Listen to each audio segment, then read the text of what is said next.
Hello, hello, and welcome back to the PUBG Mobile Campus Championships for North America 2023. This is our fall campus championship.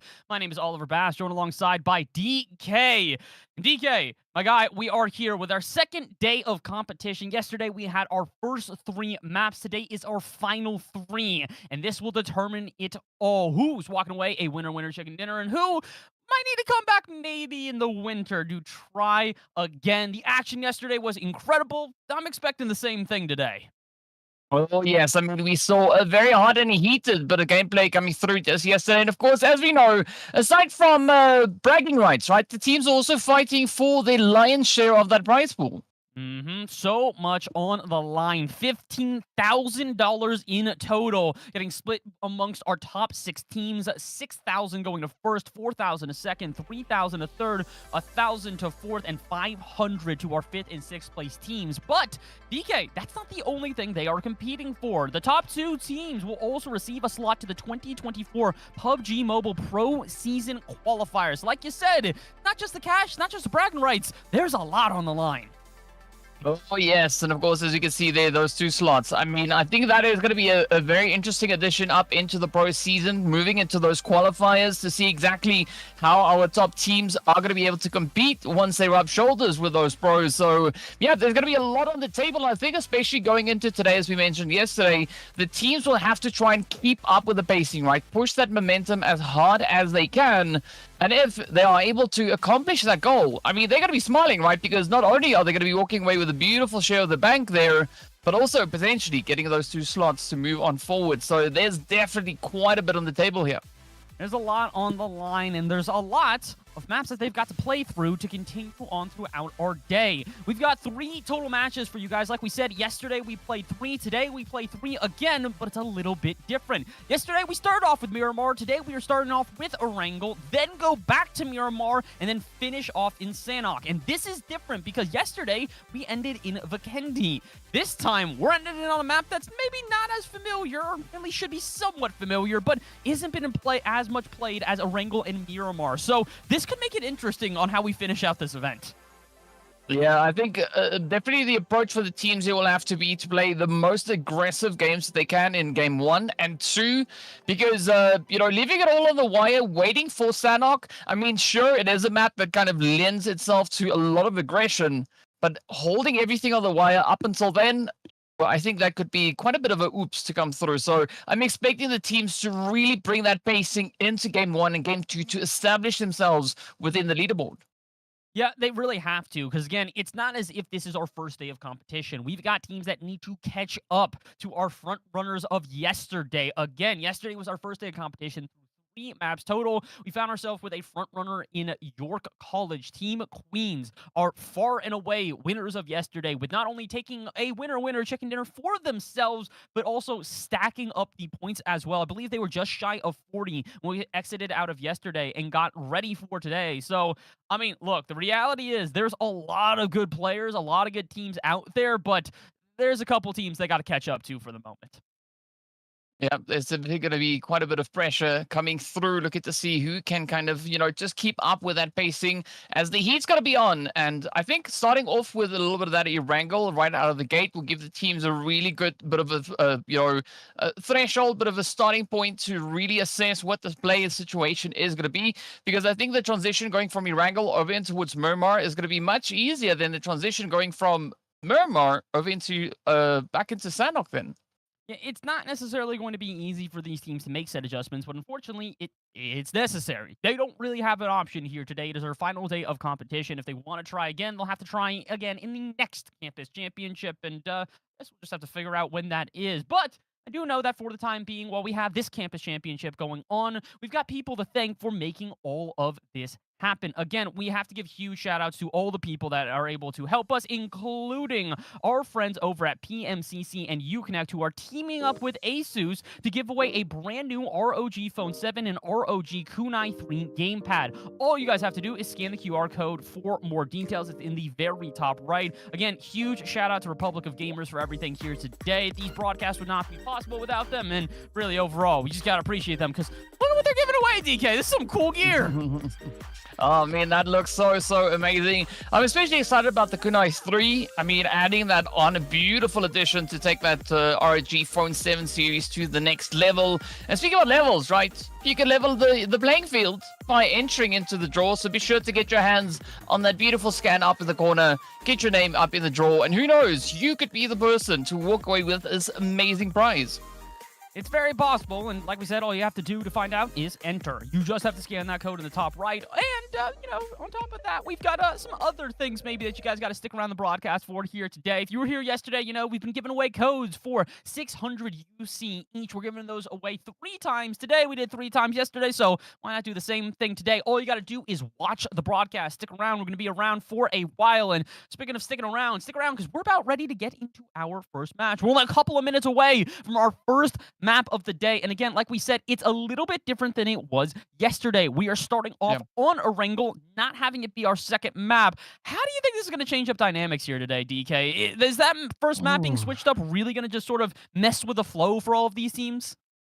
I don't honestly think so, right? I mean, based on the kind of pacing that we've seen come through from these teams in not only just yesterday, but also the performances that we saw back in the semifinals, I believe these teams are going to be quite confident and comfortable stepping into Erangel as our very first match. But based on the performances that we saw in yesterday's games, today I'm definitely going to be keeping a very close eye on Morris Randolph. I mean, looking at that progressive step up that they brought through their gameplay yesterday. First match, not as hard as they would have wanted it, but once they made it into game number 2, game number 3, they just got that beautiful increase in performance. So I want to see them follow through with a performance like that, right? Now take it into the second day and really lock it in. Yeah, I agree with you on that. I think a big thing about this is that teams did take a little while yesterday to sort of find their flow, find their form, and sort of stick to it, if you will. By the time that we got to the third game, it was highly strategic. We talked about how we went through a majority of that match without seeing a single team drop. It wasn't really until the very end that changed. So, question is, today on Erangel, will that change up? Or are we going to see a team who does the same thing, who maybe comes in a little bit too overzealous and gets blown away quickly? Cough, cough, a couple of our friends from, I want to say Manitoba, who had that happen in the first map yesterday? Or are we going to see the teams all come out with the same strategies? Play a bit passive, play a bit aggressive, find the middle ground between. Again, you have to start off strong here. We are over halfway through the competition. If you cannot establish yourself by our 4th map of the weekend here on Erangel, I don't know if you're going to have the chance. Yeah, I mean, I think if a team is going to be looking to make a super aggressive push, it has to be in this match, right? If they delay and wait until game number 2, game number 3, I think it's going to be a little bit too late, and I don't think that they'll be able to cover the necessary ground. So, yeah, we're going to look to see who's going to come in swinging, right? Because I think Erangel, perfect match to get that done here, to show exactly what these teams are going to be capable of, and also to establish the kind of mindset coming into the very last day. Yeah, mindset's going to be everything here. We have seen teams that really just have to keep themselves in this just due to mentality alone. I think it was yesterday, it was that York College team who had a great first game. Didn't really have a great second game, but in the third game, it kind of fell apart pretty quickly as individual player after individual player was getting picked off. They were able to sneak out, I believe, a top 4, though, and secure themselves a decent amount of points to push themselves ahead into first place. And that's kind of what it is that you don't always need to be aggressive. You don't always need to be passive. You don't need to have the same strategy every game. You need to be able to adapt. When the going gets tough, how do you get going? And for teams like York College, it's exactly what they did. They adjusted, made sure to stay in the game long enough to rack up a couple extra points, and eventually it worked out. Who does that today? It's time to find out. I think we're just about ready to get this one started. And DK, again, I don't have expectations for game 1. I am just hoping that they give us a good show. Yeah, I just want to see some very good, very strong PUBG gameplay come through from these teams. They've shown quite a bit of that capability in all the previous days that we've watched them, so we want to see what they're going to be doing here, how they're going to look to play this one out. But of course, I think to add to all of this, we are going to be looking for a very decent flight path to kind of accompany these teams, right? To break the ice, moving into the very last day of, well, the Campus Series, the Campus Championship. It's going to be a championship to remember. The last one was, you and I did this for, I believe, I think it was the summer was the last one we were here, and it was rather exciting. So I'm hoping that today's Sunday, this championship can live up to the expectations that have been set. And Again, I think we all know it's most likely going to. Let's get into the action here as we get ready for our first match of the day here on Wrangle. And honestly, again, flight path is going to be everything here. If we get another wonky flight path or maybe another one that goes directly through the middle of the map from north to south or south to north, however you want to see it, like we saw yesterday, it could leave us with a rather widespread map. But tendencies were teams did not really hesitate to go directly to the center of the zones that we would find. Yesterday, it was a lot of teams that would start off on the edge, but as quickly as they could, straight into the middle of the zone and straight into the middle of the chaos. Yeah, well, the pressure is going to be on to see exactly how much chaos we will indeed have as we are going to be looking at that flight path. Of course, we are going to be starting all the way up in the north, the lovely Stolbert down below. As you can see, the flight path pulling all the way across over onto Quarry Primorsk.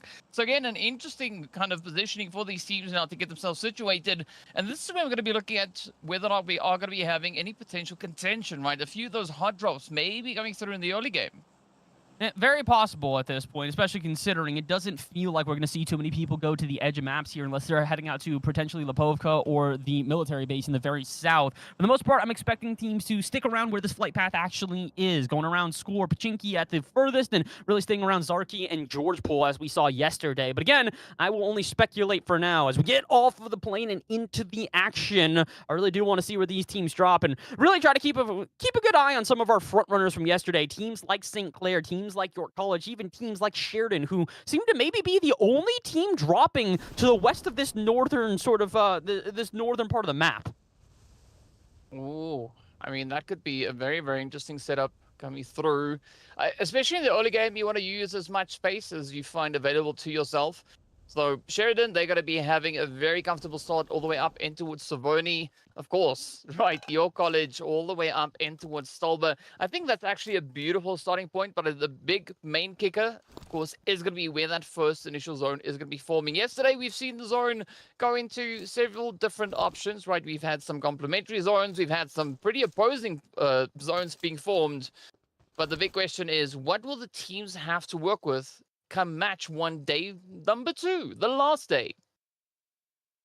We're going to have to find out. Like we said, it's going to be a little bit of a sit back and wait as, oh my goodness, we do get the first zone pull. And I swear, this whole weekend, we have had some sort of affinity for the West. That is the second time in a row we have had a zone that is now pulled so far to the west that not a majority, but a portion of it is actually within the water. Yesterday, it was aggressive to end our day. Today, it is the same thing, but it is starting us off. We talked about it. If you were able to get to that sort of west side of the map around Zarki, Georgepol, or the shooting range, it could be advantageous. Now that we see where zone is pulling, I can confidently say it would be huge for any of those teams to establish themselves at a POI early.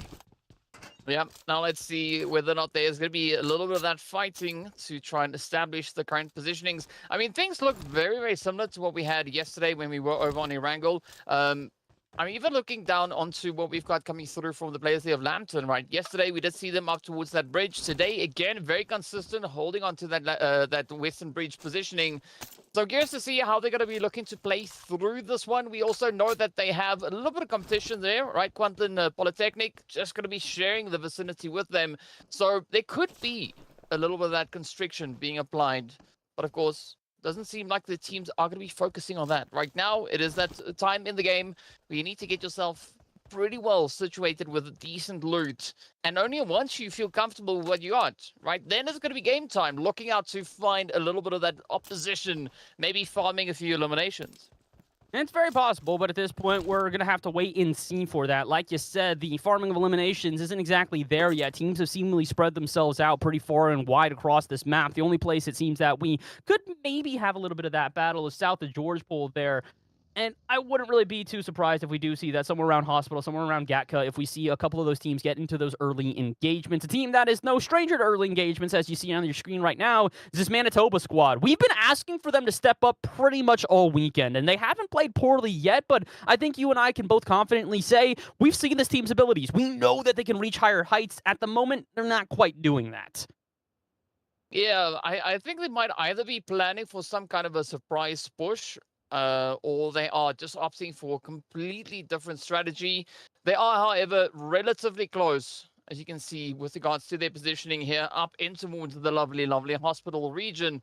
So they can't really look to take this one too much further. I mean, Canada West also just sharing a little bit of the position here. We can see Canada West, those green dots just towards the north. So however Manitoba look to play this one, they're going to have to keep that position in mind. And they're going to have to be very cautious of that. Like we said, those sort of Northwest territories are going to be very, very hotly contested due to the way that the zone is pulled so far. So they know they're going to have teams that are going to have to rotate through them. They know that they're going to eventually be getting into those fights.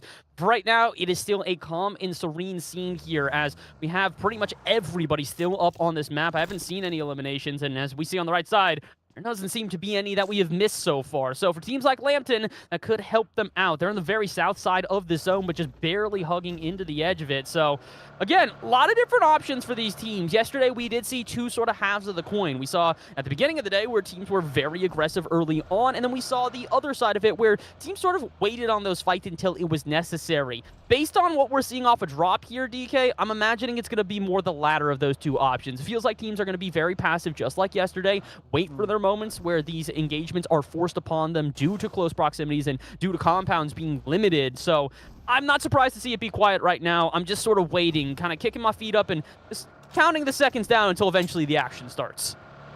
Well, we're going to have to wait and see exactly when the action is about to come on through. Interesting that we can see on the right-hand side, though, is Jacksonville only coming in with the 2-piece, right? So that is a very, very interesting situation for them. I mean, I'm pretty sure it is going to change up the dynamic that they'll be looking to apply moving through the remainder of this match.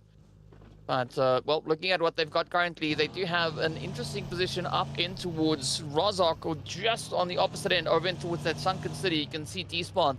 Not quite sure where their teammate currently is, as we don't see their name on the screen. But, well, hopefully they'll be able to find a little bit of an approach, a little bit of something to get their way through. But now I like this slight shift that has also now come through, as the teams will have to continue to get themselves situated. But everyone essentially already secured within the zone. Of course, yes, we still have a few outlying teams situated over on towards that far eastern side. But especially looking over on towards Sinclair, I think this is exactly kind of the approach that they're going to be looking to take here today. Yeah, Sinclair was an interesting one yesterday. We saw a little bit of in between where it was sometimes they were hyper aggressive and they did a good job at making sure to take down the opponents when they saw the opportunity. Other times they were a little bit sneaky, if you will. They would have their moments where they would just kind of lurk around, wait to see opponents where they would get picked off individually and sort of see the stragglers, if you will. And really, they didn't miss their shots when those opportunities did arrive. But again, it's not a guarantee. St. Clair do need to try and catch up a little bit here today. They were a solid team yesterday, but if you want to try and win this entire campaign championship, you need to do a little bit more. If I'm not mistaken, weren't they one of the teams that did take a win yesterday, though? They were winner in chicken dinner for game number 2, if I'm remembering correctly.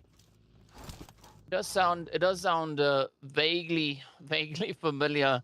I mean, we've seen so much action just unfold over the past few days. Our first winner a chicken dinner yesterday, we did see that one go, I believe it was to Sheridan. No, it wasn't Sheridan. It was your college. Yeah, your college. They definitely stepped up with that first one. Yeah, Sinclair, they were the team that brought it through over on game number 2. So who knows? Maybe we'll see Sinclair be able to replicate the same kind of pacing when it comes to this map. I mean, I can't see why they won't be able to do exactly that. So the pressure is going to be on their shoulders. Sheridan, they of course took the last chicken of yesterday. So a nice spread coming through between our respective teams, but the pressure is on. Pressure is absolutely on. Like we said, it's not just the fact that you've got so much on the line for these teams today, but it's the fact that this is map number 1 of 3. Considering that we already have the points tallied from yesterday, it means that you have to make sure to kind of build on top of what you've seen before. And speaking of building on top here, you might just be also getting punched down a little bit if you are Jacksonville. They only had 1 or 2 players coming into this one. They are down to their last and single, as Valencia seem to have engaged them. But all of a sudden, the single Jacksonville player causing some problems for Valencia. That's 2 players down for them already. Oh, and one well-placed bit of utility could definitely push it over the ledge. But let's see whether or not D-Spot is going to get it. Oh, the nade is there. JP47 goes down, and that is Valencia falling against Jacksonville.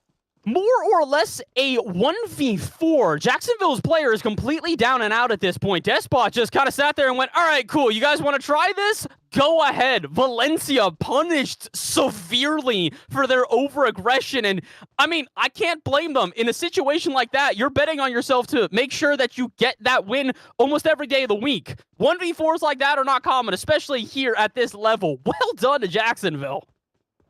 Yeah, beautiful, beautiful play. I mean, I would not have guessed that Solo was going to be able to clutch it out like that. But, you know, 1v4, well, it seems like that is exactly what Jacksonville had ordered. So, yeah, a very, very exciting ton of events coming through on their end. Of course, we are still left with 14 teams, 53 players. They have to play all the upsets they can find. I mean, for Jacksonville, that's scary, right? A 1v52, I mean, the odds are stacked against them. So let's see whether or not they can maybe flourish and find a beautiful bit of success here.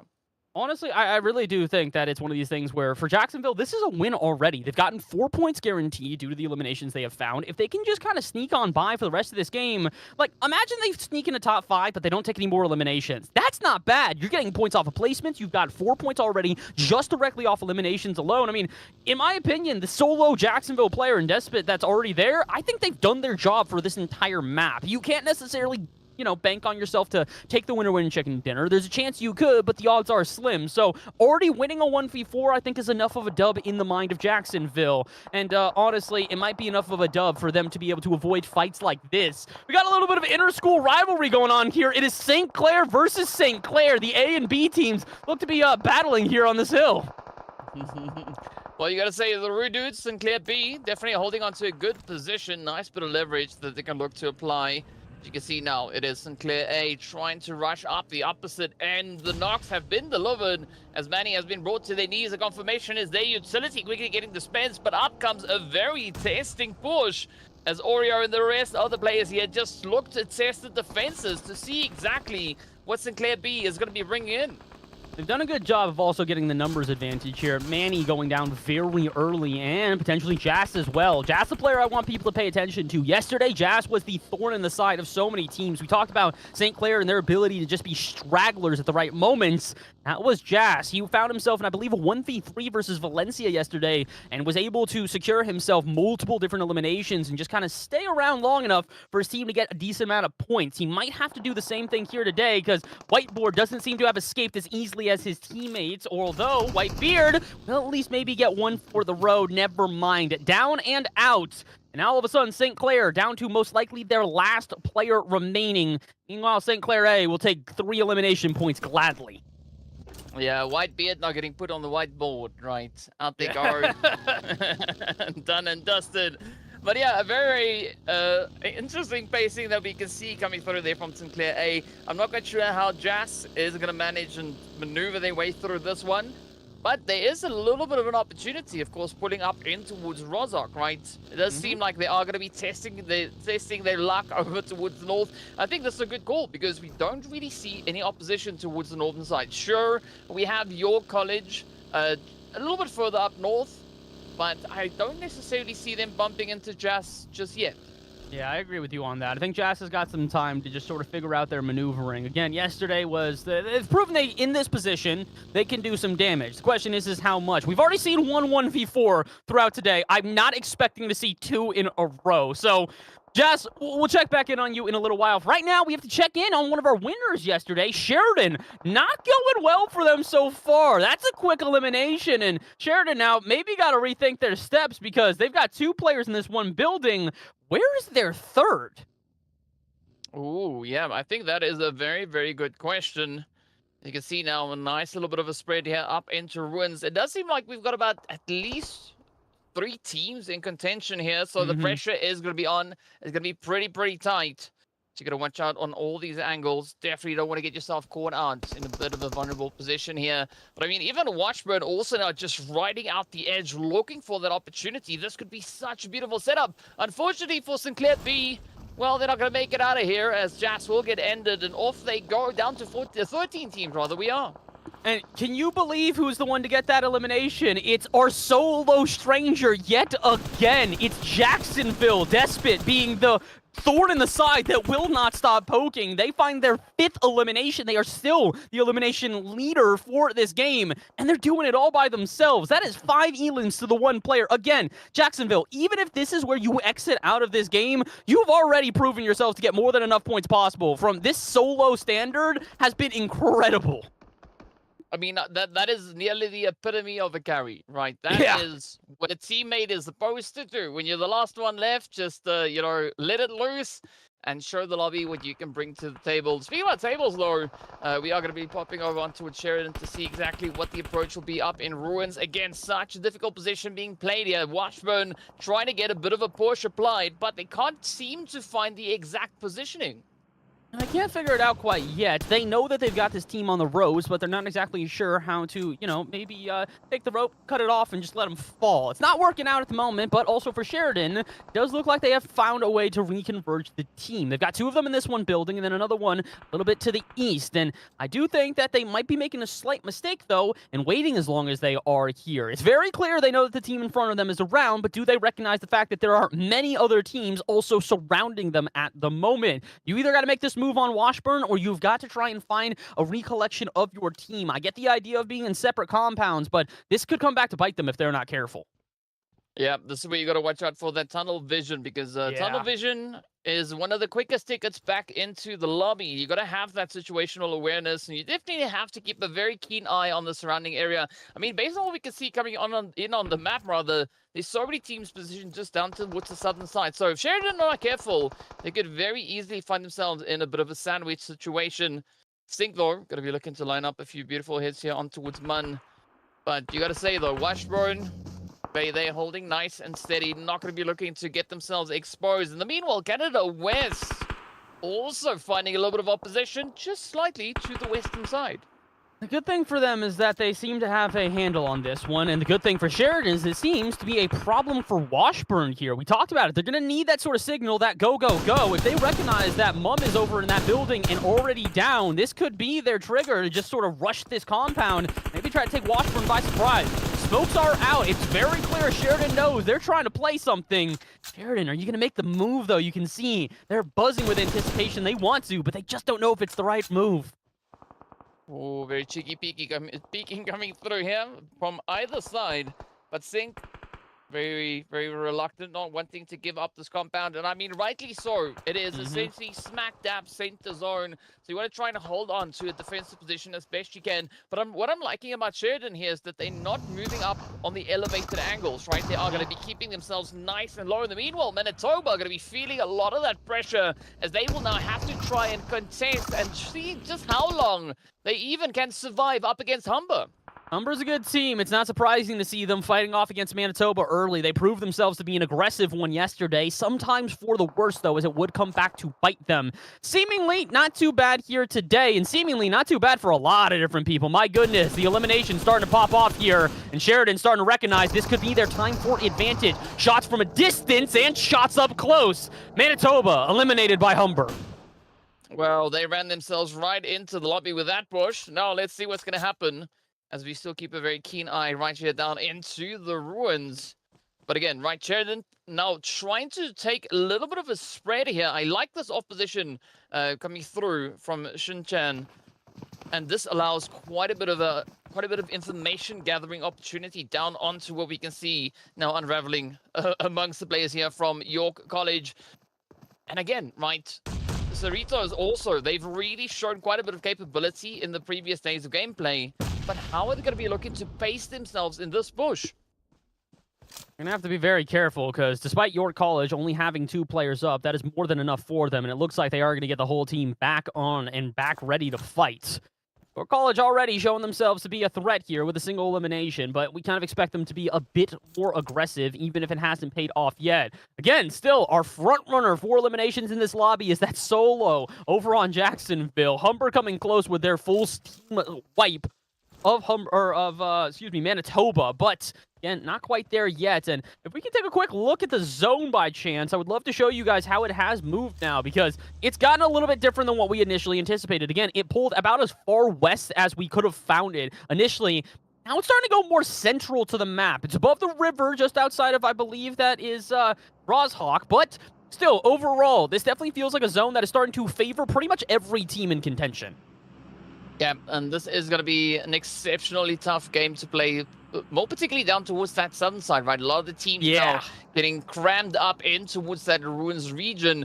But looking up towards the north, right, there's a golden opportunity for Canada West to just push across the bridge, get themselves situated on the opposite end. There's a beautiful little bit of a wizard tower. They could also move straight up into Cube, and that would give them quite a bit of flexibility and reach onto any potentially opposing teams. I also have to look back at that Jacksonville player, the single one around, still Despot, doing a good job of staying just outside of Roshawk, but staying still within compounds that they can work with. As that solo player, you need to try to do whatever possible just to stay in this game. Like we said, 5 eliminations, already good enough that you have done your job in this game, but if you can continue to rack up placement points, it'll do you wonders, and do your team wonders as well.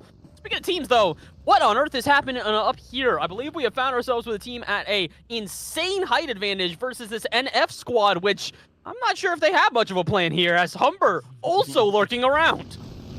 Yeah, that of course being Morris Randolph up on the hill, holding on to Everest. But they're going to have to make a little bit of magic happen with that hill because it's not exactly positioned within zone, right? They have a great opportunity on towards Canada West, who is still holding their position just towards the north. But this is now the play in which we see Canada West actually look to get themselves situated over in towards Cube. Meanwhile, Humber, they're going to be lurking like a few hungry piranha down here in the open fields, looking for any potential takers of a bit of aggression. What's Randolph trying to figure out how exactly they want to approach this fight here? They know there's people everywhere, and they don't seem to hesitate because of that, but are starting to lose some health because of it. They got to take a second, regroup, and get ready. My goodness, the action has absolutely kicked off. We moved maybe a half a zone, and everybody decided, all right, cool, this is the time to go. Now, can they? Morris, waiting on the utility, dump a couple being thrown in. I believe that this is the Washburn team they're currently facing against. Washburn not looking too bad here. All around, just kind of feeling like every team, not sure how to approach this. It's such close proximity that it's just utility dump after utility dump.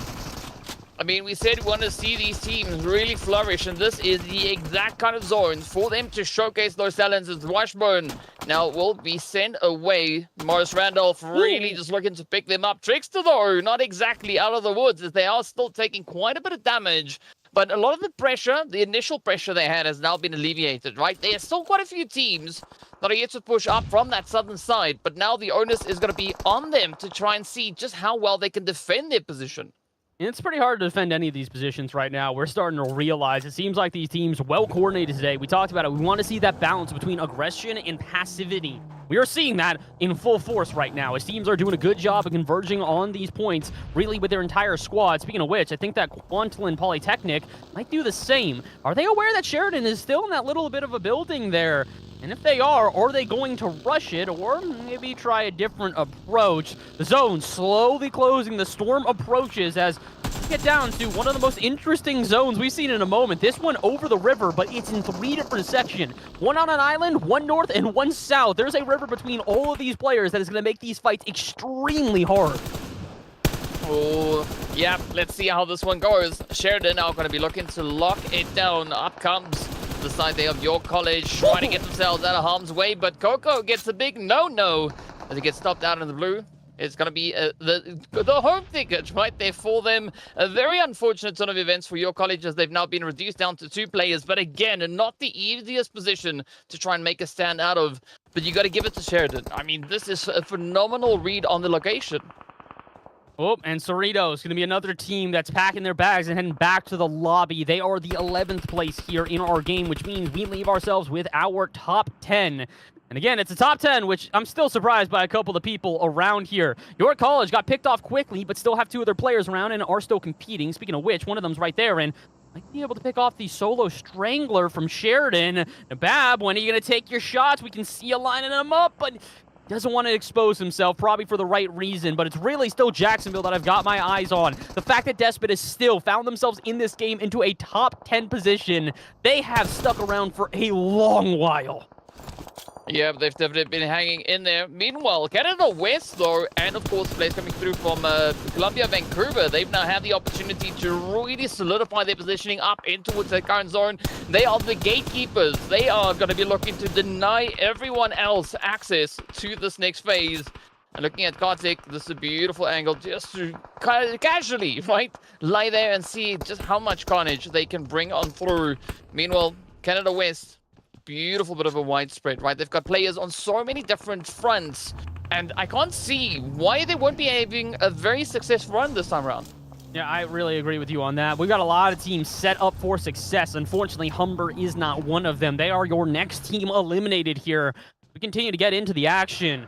Players dropping like flies. You can see it in the top left over and over again. Downs and eliminations being confirmed by every single team in the vicinity here. And Canada West just trying to find a vicinity of their own. And it doesn't exactly go their way. The car goes off the bridge. And for Jazz, this could mean a very slow rotation, if one at all. The storm ticking away. They might have just done themselves in. That's not great.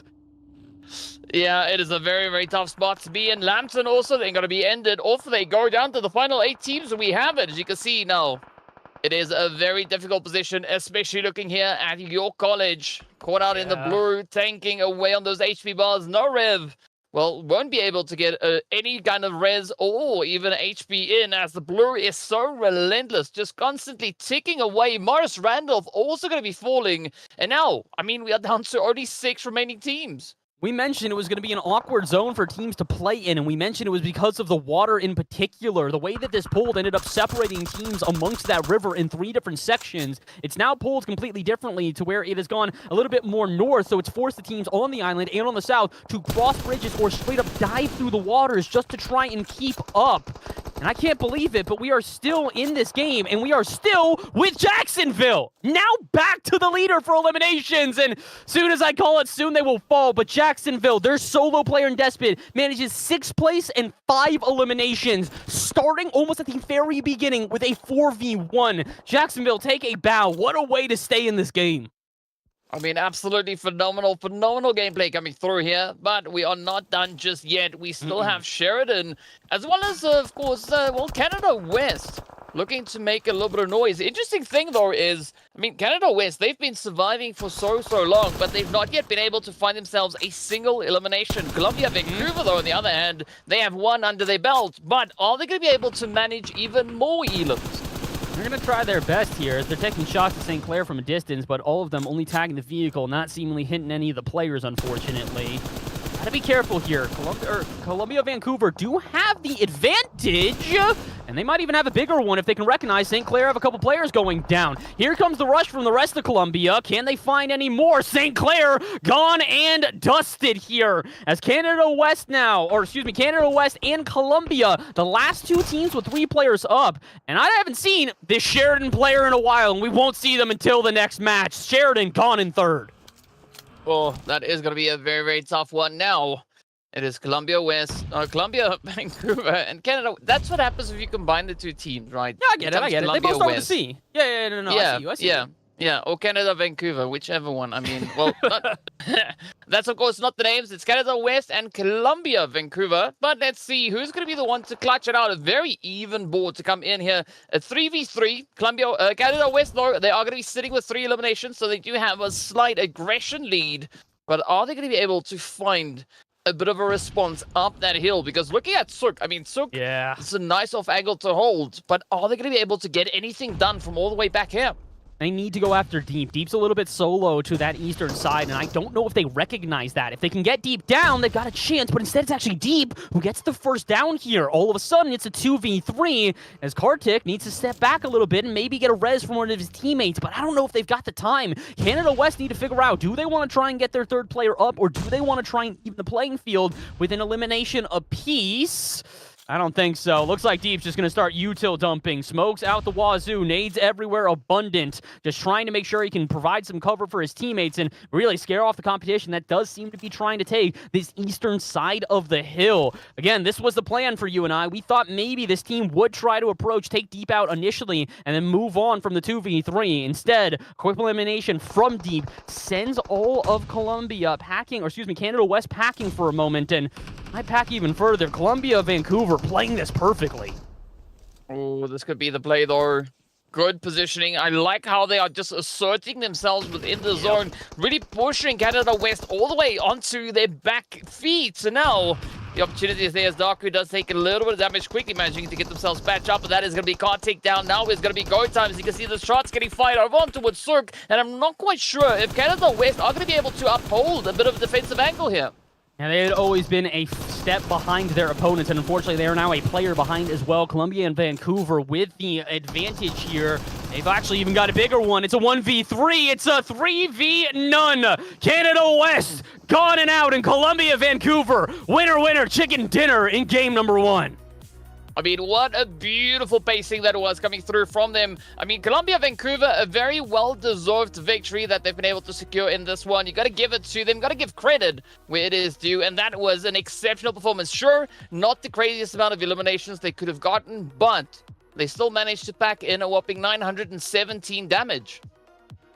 And again, this is kind of what we've seen the trend go towards here, is that teams are starting to play for the longevity beyond compare. And one player who knows that, we've been mentioning their name all day long, Jacksonville's own Despot. 6 eliminations, 600 damage. And this all started from a 4v1 to eliminate the very first team in Valencia.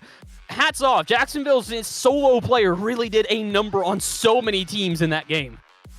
Yeah, I'm pretty sure that Despot's shoulders are quite tired now, seeing that they've been carrying quite a bit. But you also got to give credit to Morris Randolph, right? Remember I said in the pre-show, they really stepped up their performance going from match 1, 2, and 3 preceding yesterday. But today, they continue to take it even further, right? Coming in with a good performance here, 974 damage with 7 eliminations to accompany that.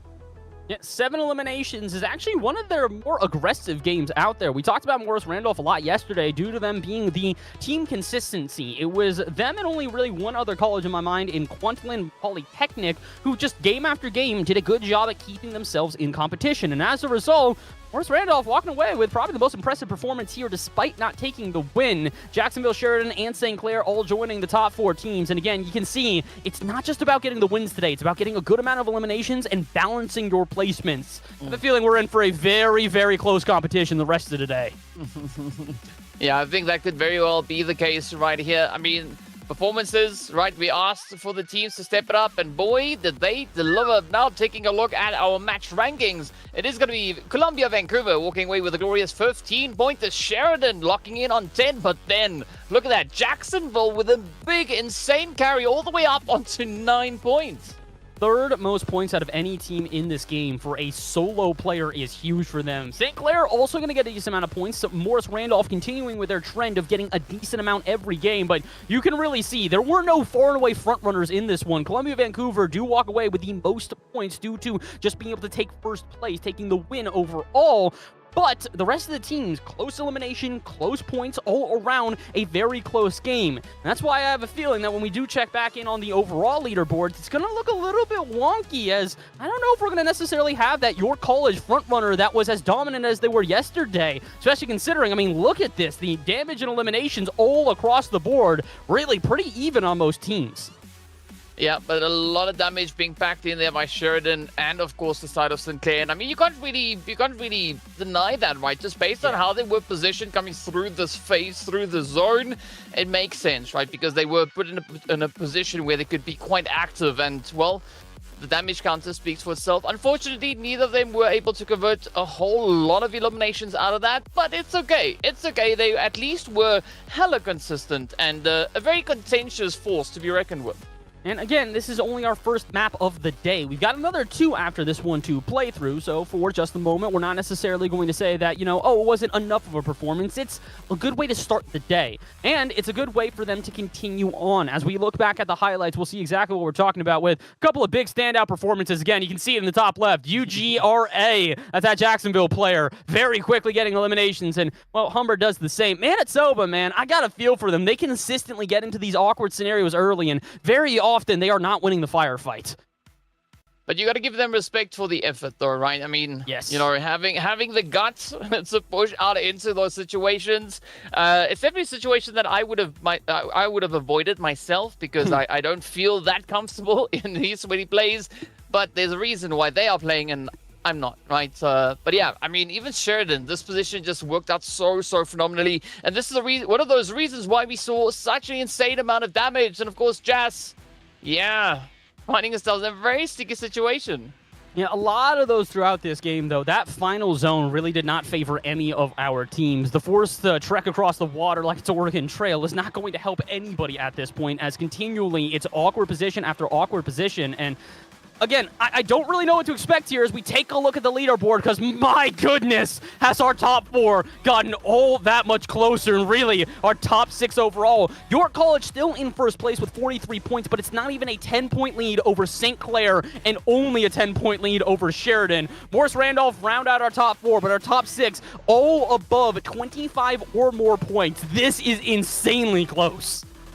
I mean, I'm looking at 4 teams here, right? York College, St. Clair, Morris Randolph, and then, of course, Humber, right? Humber's sitting with 20 eliminations. They've only found 1 placement point, but if they can patch that up in the coming 2 games, I mean, they're going to be rubbing shoulders with the teams over on towards this left-hand side. So I think it's going to be a very exciting following 2 matches that we have coming up here. And the teams know exactly how close the point situation is. They now know exactly what they need to do to get themselves positioned where they need to be.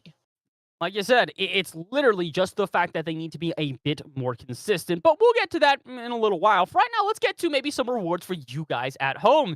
We've been talking about this, and we'll say it again. You guys want a little bit of UC for your pockets? How about 600? And how about a one-time code that can only be used once and will be flashed across the screen in a matter of moments? But you have to be quick about it. It is first come, first serve. So once you can see this guy flash across your screen, this little chicken that'll be just below me in a couple seconds, that guy right there, take this code and redeem it immediately. The first come, first serve will get themselves 600 UC.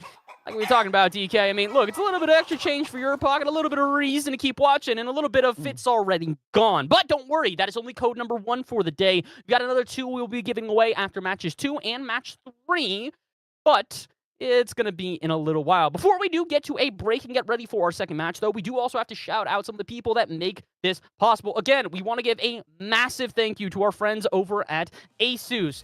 And for, well, I'd say a number of reasons, because PMCC and Uconnect are teaming up with ASUS to give away a brand new ROG Phone 7 and ROG Kunai Twin Gamepad. All you guys have to do is scan the QR code in the top right for more details. Again, massive shout out to Republic of Gamers for everything that they provided here to the broadcast today. This would not be possible without them. And really, again, thank you for making sure that the people at home can game just as good as these professionals. Yeah, big shout out to Uconnect, PMCC, and ASUS indeed. But, you know, aside from these devices being amazing, right, we also have some pretty strong contenders out on those battlefields. So, you know, you also got to give a big bit of respect to everyone that has made this event possible. And, of course, our teams, right, for coming in with their own contribution to the absolute carnage that we are seeing out on the battlefields. But, of course, well, first match, done and dusted, ticked off. We got 2 more left to go. 2 more left, and it'll be 2 more in just a little while. We're going to take a quick break, but when we return, it is our second map of the day. We will be 2/3 of the way done and ever closer to finding out who is the campus champion indeed. So don't go anywhere. When we return, even more PUBG Mobile Campus Championship action. Just a few moments. Stick with us.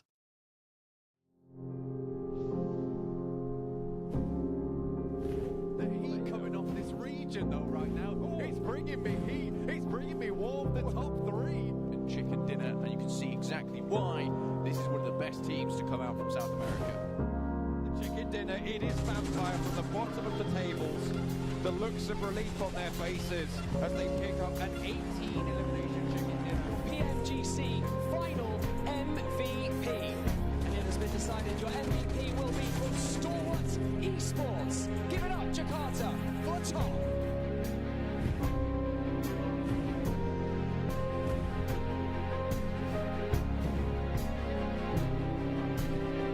DPS in hand to Brazy. You cannot get away from him. He is on the hunt. Looks for more as well. Finds the nade in hand. And it will not be found.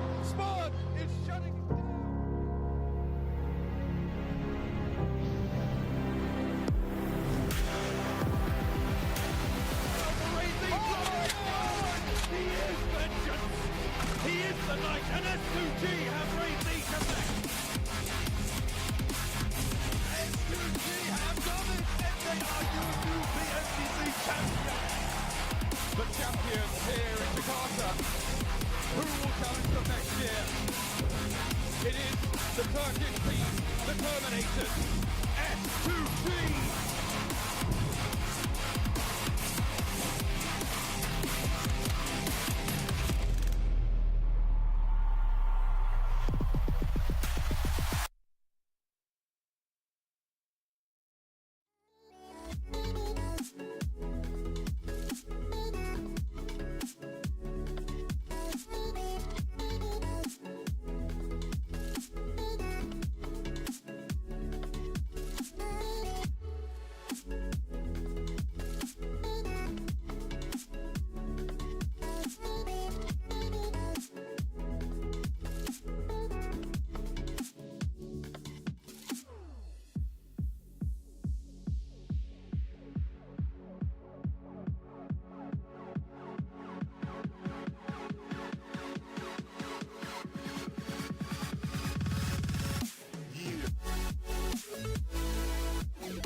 We are back yet again with more PUBG Mobile Campus Championship for Fall 2023. My name is Oliver Bastion alongside DK. And we have found ourselves out of our first map of the day and into our second. Miramar approaches, and, well, we're still waiting for our two-time champion. We have yet to see a single team win two of these games. It has been a different winner every single match that we have had so far. 3 unique yesterday and 1 unique here today. And honestly, DK, I don't know what to expect. It seems like teams are being strategic today, but we have seen the highs and lows of 4v1s going wrong and teams just holding the high ground perfectly. It's been everything you can imagine. You mean 4v1s going right, right? Yeah, for some people. Yeah, I mean, we won't name names, but we'll see pretty soon exactly what is going to come through as we are going to be venturing into the lovely desert, right? To see how these teams are going to be situating themselves, playing through the terrain, and whether or not they're going to be blessed with another amazing setup, right? As we know, yesterday, we did have a little bit more of a northern play come through here, so I'm curious to see exactly how these teams are going to be looking to get themselves situated, of course, depending on what that initial zone brings. Yeah, the zones have been already rough here today. The last one that we saw really forced a lot of teams through some watery abysses that maybe they weren't exactly anticipating. And today, I don't know if it's going to change here on our second map. Miramar was a home to chaos yesterday. Will it be the same here in our second day of the championship? Only time will tell, and I think time ticking away. We're getting very close to starting this one off. And again, it's multiple teams who can sort of prosper here, and multiple teams who, if they are not careful, could also fail. Again, we mentioned this before, and I will mention it again now. If you are one of those front runners as we hop off the plane, you need to be careful. If you are a St. Clair, a York University, or York College, or anywhere in between, you do not want to let your lead slip from one bad game. Yeah, I mean, that would be absolute devastation if, a team let their lead slide a little bit on through. But, of course, looking at the flight path, the teams are going to have a very comfortable opportunity to get themselves situated, a very well-reaching flight path. And, of course, if they are going to be looking to go into, those few outlying regions like Trailer Park, for instance, or Puerto Pareso over towards that southwestern side, or eastern side rather, a quick vehicle, right, can definitely get themselves situated into that place. So, yeah, let's see where the zone is going to be taking them. Zone's going to be interesting. Last time, I think we ended up seeing, the two campus championships that we've now gone through, both time in the finals, we have seen this sort of map, this Miramar map, pull much more further to the west, around El Pozo, around Monte Nuevo. But I'm wondering if maybe today we get something a little bit different. We're sticking on the trend of going mostly south to north. It's not exactly as straight down the middle as it was prior, but it has left us with some interesting situations, including a Jacksonville who do have all four of their players up this time and have secured that southern island more or less to themselves. A couple of their teams dropping a little bit north of them, just on that sort of peninsula area. But overall, again, Jacksonville still doing a good job at separating themselves from the pack. Can't say the same for many other of our teams competing at the moment. But I'm curious about Jacksonville now, right? Because we saw what they could do with only 2 players in game number 1. Now they've doubled down. Now they've got 4, right? So what does that mean? Are they going to play twice as good? Are we going to see an insane play? Especially looking at where the zone had positioned itself. Oh my. They are quite well set up with regards to rotating into this phase. And we do see quite a bit of a separation between that southern half and the northern half, where the teams are predominantly focusing all their efforts. This is going to be rather interesting to see how this sort of separates out, because at the moment, like you said, we've got a couple of teams just south of Los Leones, outside of Resort, but it doesn't really feel like those teams are really going to stick around there. If they are clever, if they do know that a team like Jacksonville is currently on that southern island, they could absolutely do a good job of just sort of, I'd say, keeping them out of their range. Again, there's 2 bridges to get off of that island. There's one to the very south, and there's one a little bit further to the north towards that west. And if you're any of those teams, you're doing a good job at sort of camping those out and waiting for rotation. So Jacksonville in an okay spot so far. Sheridan not in a great one, or maybe actually kind of to their advantage. This looks like 2 Sheridan players on 1 Valencia. If Valencia goes back-to-back out as the first team eliminated, this will not bode well for them. Yeah, that is going to be a very, very difficult one to come back from. But let's see just how they are going to be looking to respond on forward. Ooh. I mean, so many opportunities, right? So many options to play through. Another fight that I'm also quite interested in is, of course, what's happening right here. Coming in between the players there of Manitoba and Sinclair A, right? A very, very contentious spot to be in. And a slight bit of a city positioning. So both these teams, they will have to keep their heads on an absolute swivel if they are going to be looking to survive and maybe successfully rotate out of here. There's going to need to be some sort of rotation. I don't know which team's going to do it, but there are far too many cooks in the kitchen right now, as Manitoba looking around for St. Clair. St. Clair looking around for, I don't think they even really know who. They're pretty sure somebody else is around them, but they don't know exactly where. Manitoba's smart. They recognize the fact they've got all of these players in a complete pincer maneuver. They've got a player to the north, they got a player to the east, they got a player to the west. The only issue for them will be if one of these players is discovered before the others. A Neutron right in front of where the St. Clair team is heading. Manitoba, you got to start this fight now. You do not want to just let one of your players get completely picked off. Well, let's see whether or not any of that is going to come in here. As you can see, Neutron just listening to those audio cues. Ooh, it's all about timing. Makes a little bit of noise. Not exactly having the clear line of sight, but this is going to be the go now coming through from Sinclair.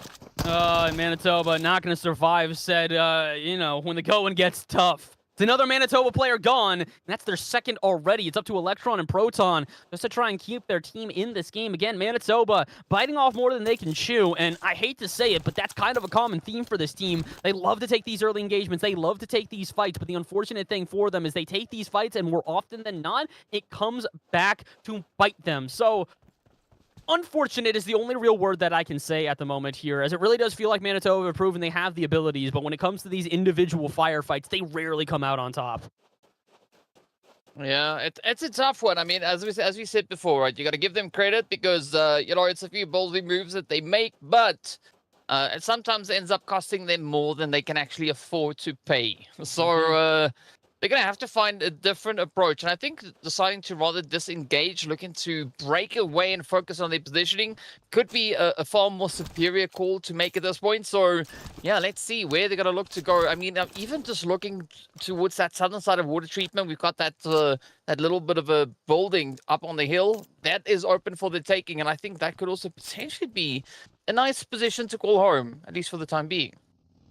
For the time being, the optimal word, I would say here. It doesn't feel like any of these teams are all too content in their current positioning, as we do have a lot of, I'd say, wider rotations here. Looking at the map that we do currently have, it's rather interesting to see how usually we have teams that kind of converge to the very center of the map as far as they can. A lot of teams hugging the edge of zone right now, not necessarily playing in too close proximity and going for these longer firefights. Good example here is Morris Randolph facing some shots from St. Clair at a very long distance. But I don't think it's going to stay that far away for all that long. It looks like St. Clair might just be marching up this hill, getting ready for the fight. And I'm going to be real, with the way St. Clair are playing right now, I might be betting on them.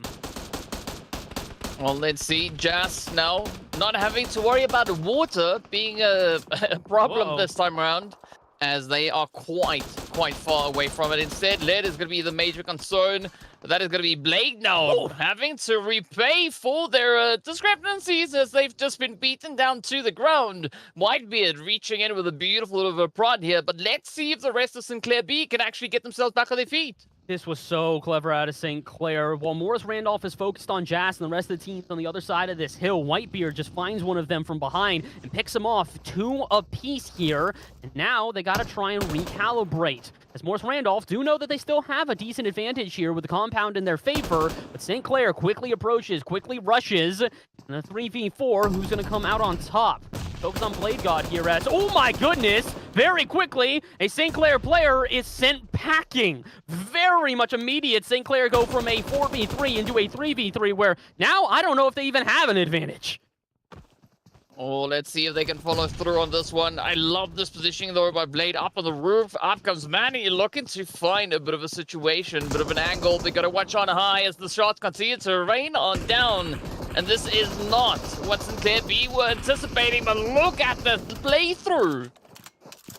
My goodness, if that wasn't impressive out of Morris Randolph, and really in particular Blade God there. Unfortunately for St. Clair, it looks like Whitebeard did not catch back up to his team in time, and what could have been a 3v3 situation turned into a 2v3, and then through, I guess, a 3v none.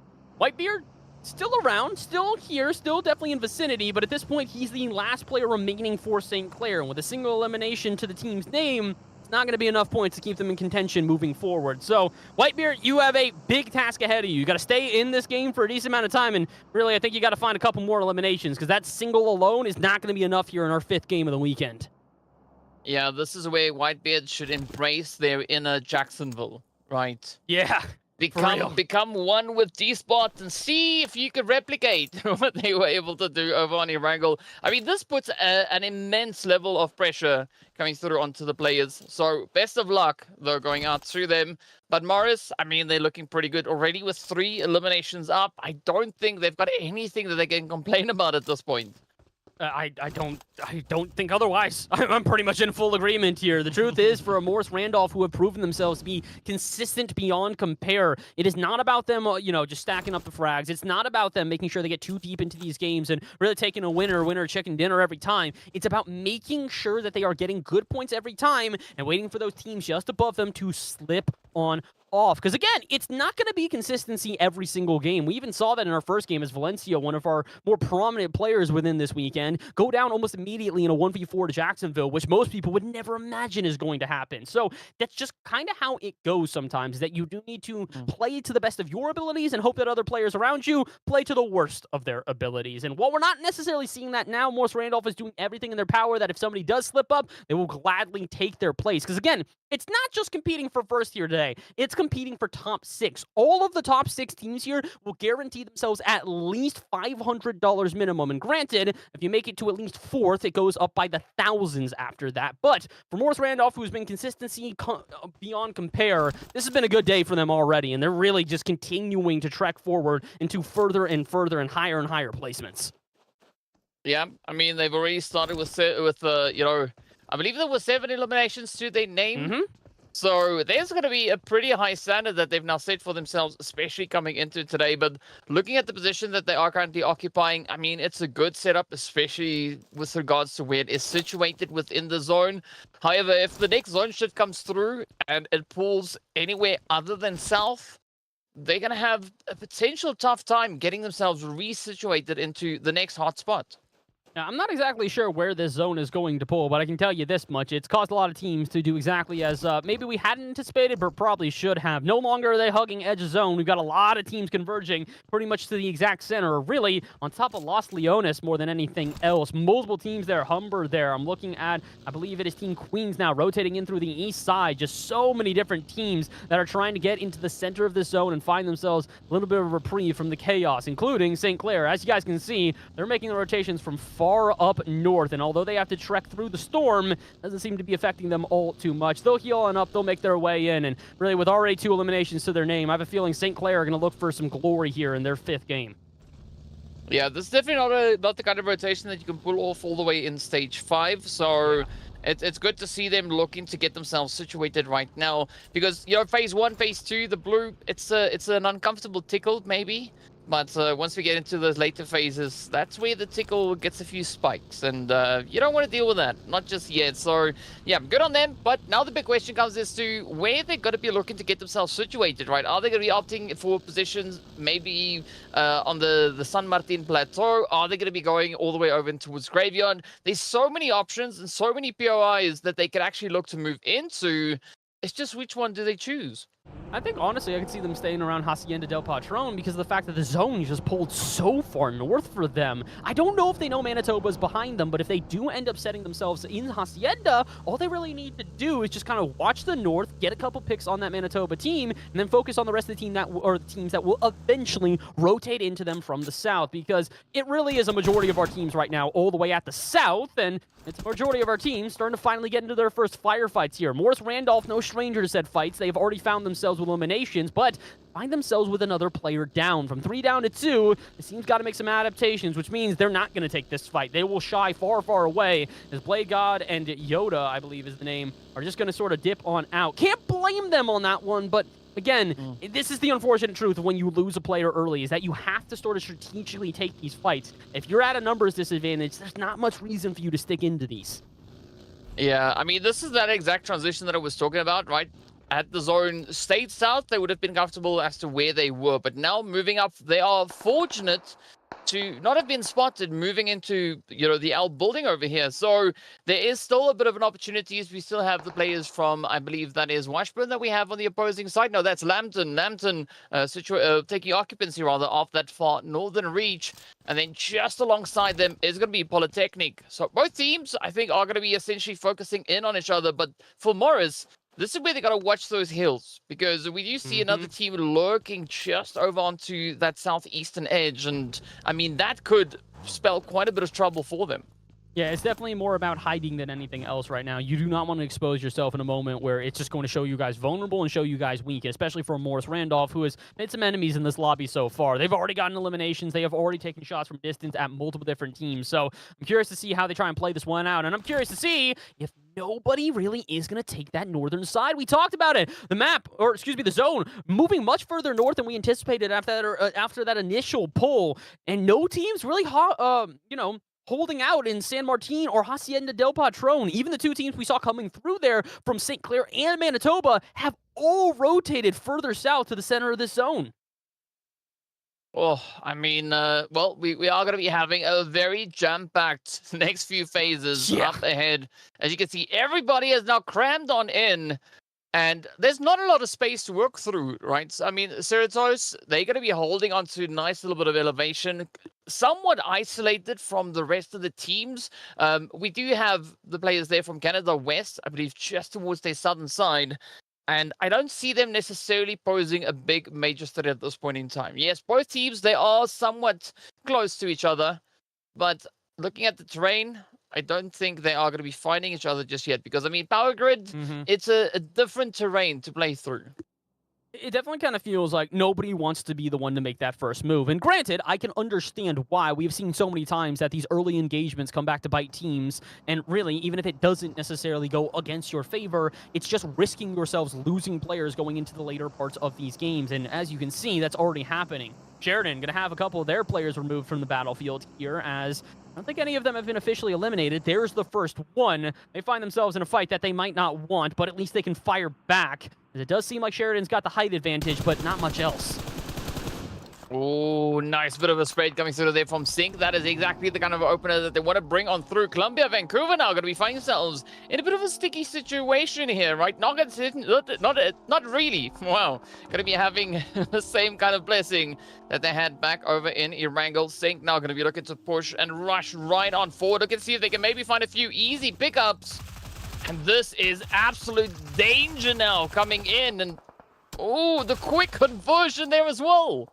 Oh, but they're not done yet, and Sync's got to back up. They take one more bullet, and that's probably the end of them here. They have to either finish this team off, or they need to back on up, or their teammates can just distract them. Daku knows where Sync is, but they can't get over there without getting just absolutely berated, and they will finish the job. Columbia, Vancouver out as our first team in 15th.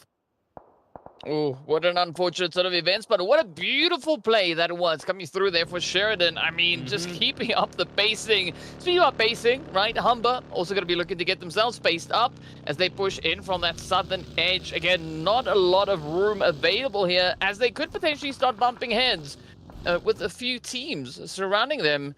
But looking a little bit further down the hill, right, as we can see, Morris Randolph, they've not moved an inch. They've got themselves situated, and now they're just going to be sticking around, maybe hoping that the teams kind of forget about them. I gotta hope so at this point, because again, Morris Randolph have done a good job. They've got 3 eliminations so far, but this team is about consistency beyond compare. So 3 eliminations plus a high placement for them could do a good job of keeping them within contention for the money here to take a share of that $15,000 prize pool, especially considering the fact that they do not have all of their players currently up. That being said, not many of the teams do actually have that, at least not for our front runners here. St. Clair A, probably the most prominent of our teams that have these amount of that have both eliminations and still have their full squad kicking, as we really just have seen team after team continually get picked off one player at a time. We do have Valencia, Jacksonville, York College, and Kwantlen Polytechnic still up with their full team, although I might have spoken too soon, because here comes this York College fight that could take away a couple of their players. They have found a somewhat, I'd say, weakened Manitoba here, but that does not mean that they're necessarily just going to kick the bucket immediately. They're still going to fight, and although a player down, where's that other Manitoba player? And really on top of that, where's the rest of the teams around them that might hear these shots and start to get involved in the action? Well, that is a good question. We'll potentially have an answer to that question very, very soon. But now your college definitely going to be trying to play this ridge as best they can. I mean, this is some decent hard cover to work with. It is sometimes a little bit tricky to navigate, depending, of course, on how the opposing team pushes on forward. But speaking about pushing forward, right, St. Clair B also now getting wrapped up and shipped out. St. Clair B have had some up and down games, is the best way that I can really phrase it. At moments, they have been such clutch factors, the undeniable clutch factor, if you will. And at other moments, they have just not been able to coordinate to the degree at which they might have wanted. But it's kind of just how it goes. Some days it's for you, some days it's not. And today, it's not Manitoba's day. Another early exit for Manitoba here. Unfortunate for this team, as Humber, again, they're a hard team to try and take down. Although you will take away 2 of their players, they love these early firefights. Well, let's see whether or not there is going to be any continuation going through here for Humber. Meanwhile, Washburn still pushed up on the hillside. Right, bit of reach down the hill, trying to make that vehicle go boom. But I think that is, maybe just using up a little bit of ammo that they could have focused right here onto the side of York College. And again, making that noise, I'm not quite sure what the point is, right? Are they trying to potentially maybe bait another team into looking at them? Because if that's the play, they're definitely looking in the wrong direction. Yeah, I would agree with you on that. I'm not sure if they're aware of what's going on right now. To be fair, they might just be aware, but also might just be trying to keep themselves as hidden as possible. Poor Mun at this point. They just have teams at every side of them, and if they are spotted for even a moment, it's going to trigger both teams to fire at them in particular. So maybe just playing this one a little bit quietly, a little bit sneaky, and really probably playing it to their advantage, if you will. Makes sense. Washburn only have 3 players up, so even if they do try and take this firefight in a bit of, let's say an advantage to themselves, they will still be a player down. So it's getting down to the part where you have to wait for these fights to get forced. You do not want to try and expose yourself early, because that could just lead to a disadvantage you didn't anticipate. And it's not one of those moments where you want to just wait until the very last second. You need to pick and choose your timing perfectly, and unfortunately for a lot of these teams right now, it's not as easy as we might be anticipating here, because zone's closing further, and my goodness, if we are not about to see such a stacked zone on top of this hill to the west. It's going to be a very, very tough play, but I just noticed that we've got 2 Dakus in here, so I would love to see Daku and Daku maybe have a bit of a back and forth between themselves. Meanwhile, yeah. So, the namesakes, they're all over the place. We'll take it. We got Jazz here from Canada West. We've got another Jazz. I can't remember exactly in which other team. St. Clair, right? St. Clair B? Could be. Yeah, could be. Sure. I mean, we'll find out soon enough. Washburn, though, still just pushed on high. Beautiful play down onto Jat. As Jat gets wrapped. A beautiful bit of a knock play. Now, is Mun going to be able to push that extra bit further? Because now, making noise, it does draw the attention to them. It draws the attention to them, but it also draws the attention to the team that just got downed. And I think it's a good idea, because shots at Humber, they're more or less just making this a difficult rotation for any of the teams that might want to try and approach them. So if Humber wants to push, fine. But what Washburn has done is take the target off of their back and force it onto other teams. It's a good idea. You don't need to necessarily get involved in the fight. You just need to be there to cheer it on from a distance. And if some teams end up taking each other out, that's all to your advantage. And Washburn still playing this perfectly. Look at this from Mun. Shots from a distance, making it difficult for every team around them just to stay alive. Yeah, but I think the ideal here would be for the rest of the team there from Washburn to kind of try and condense their overall positioning, because, I mean, Mun currently is super isolated from the rest of the crew. I mean, you've got Terminate and I believe Barman all the way out on that far edge. So if something was to happen to Mun, it's all going to be downhill from that play. Now, Bun, oh, look at this. Beautiful hits. The shots continue to rain on through. And that is now the end that has been brought through here for Humber. That was a perfectly played play, though, out of Mun. Again, I agree with you. I don't know why his teammates did not converge on him earlier, but he did exactly what he needed to. Got a down, baited in Humber. Humber came to finish off the job, and then he finished off Humber. Perfectly played out of Mun right now, and this is exactly why we say all of these teams have the skill. And how has nobody noticed Mun in this position? He's been taking pot shots at Team Queens since it feels like the Stone Age, and they still have no idea where he is. That's the beauty of these mini 14s. They can reach from far away. But let's see, can Mun now push this one even further? Beautiful line of sight right down onto the side there of your college. And of course, well, we got a little bit of Shake holding on the edge there as well. But this last bit needs to just line up perfectly. I mean, Mango also going to be feeling a lot of this pressure, a lot of the heat, and they're the last player left for Sinclair A. Oh boy, St. Clair A had such a good start here, but unfortunately, They will not have a great end. And guess who it is to do it again? Mun, the thorn in the side that will not stop poking. He continues to be a problem for every team around him. And again, he's doing this solo. I don't know where the rest of Washburn is, but I can tell you this much. They aren't on top of this hill with Mun. And Mun, my goodness, have you been a problem for every team that has tried to approach you? You know, the beauty here for Mun is, I mean, the zone has shifted up, but they are still holding on to the elevation right now, just shifting focus from the east over on towards the western front. And this is where I think things could become maybe a little bit more challenging for Canada West, right? Because they are the team that could be on the receiving end of even more of that Mun action. There's a lot left in the tank here for Mun, but there's a lot left in the tank for multiple of these teams. The issue is, not many of them have the same sort of high ground as this Washburn squad. Yeah, you do have some moments like this where you can see teams that do have the ability to at least find a compound and play within these buildings, but it's not the same as the height advantage that is just naturally being given here to multiple of our squads. Morris Randolph trying to take a play out of Mun's book, but it's not exactly working out the same, and it's really not working out for the rest of the Washburn squad. I might have spoken too soon. Lambton gonna find a shotgun shot and find the lobby. Oh, Bon Nun, that was a beautiful play, Bon Nun, right? Now let's see whether or not the rest of Washburn can actually start to climb the hill. As Terminate will not get terminated as they are brought back on their feet, but now they got to push forward in towards the zone. Meanwhile, Mun just trying to lay it into the side here, trying to keep Polytechnic at bay as best they can. But they're gonna have to rather be very, very quick about their business here, because as we know, right, we've got even the players then from Morris Randolph also just kind of sharing that position up on towards the edge.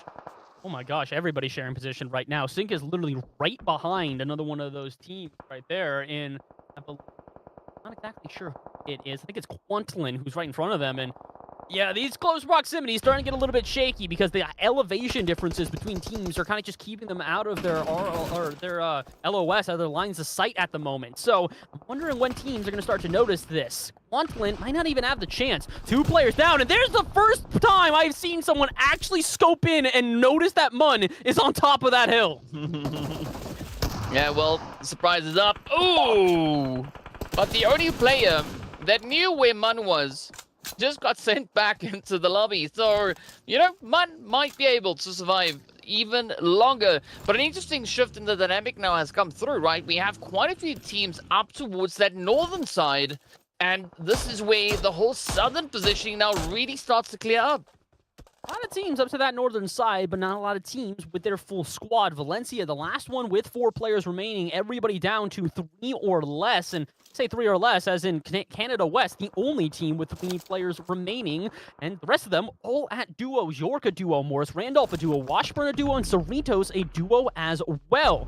This is going to be a rather interesting end to this game. It feels like if Valencia play this right, they could have every advantage in the world, and this would make up tremendously for a game 1, which they are definitely not going to be happy with, at least here today, technically 5th of the weekend, but they can redeem themselves, go into the 6th game with a decent amount of momentum, and maybe try and carry that momentum all the way to a win overall. Washburn, unfortunately, the height advantage was not enough. They are down and out, eliminated. Same with Cerritos.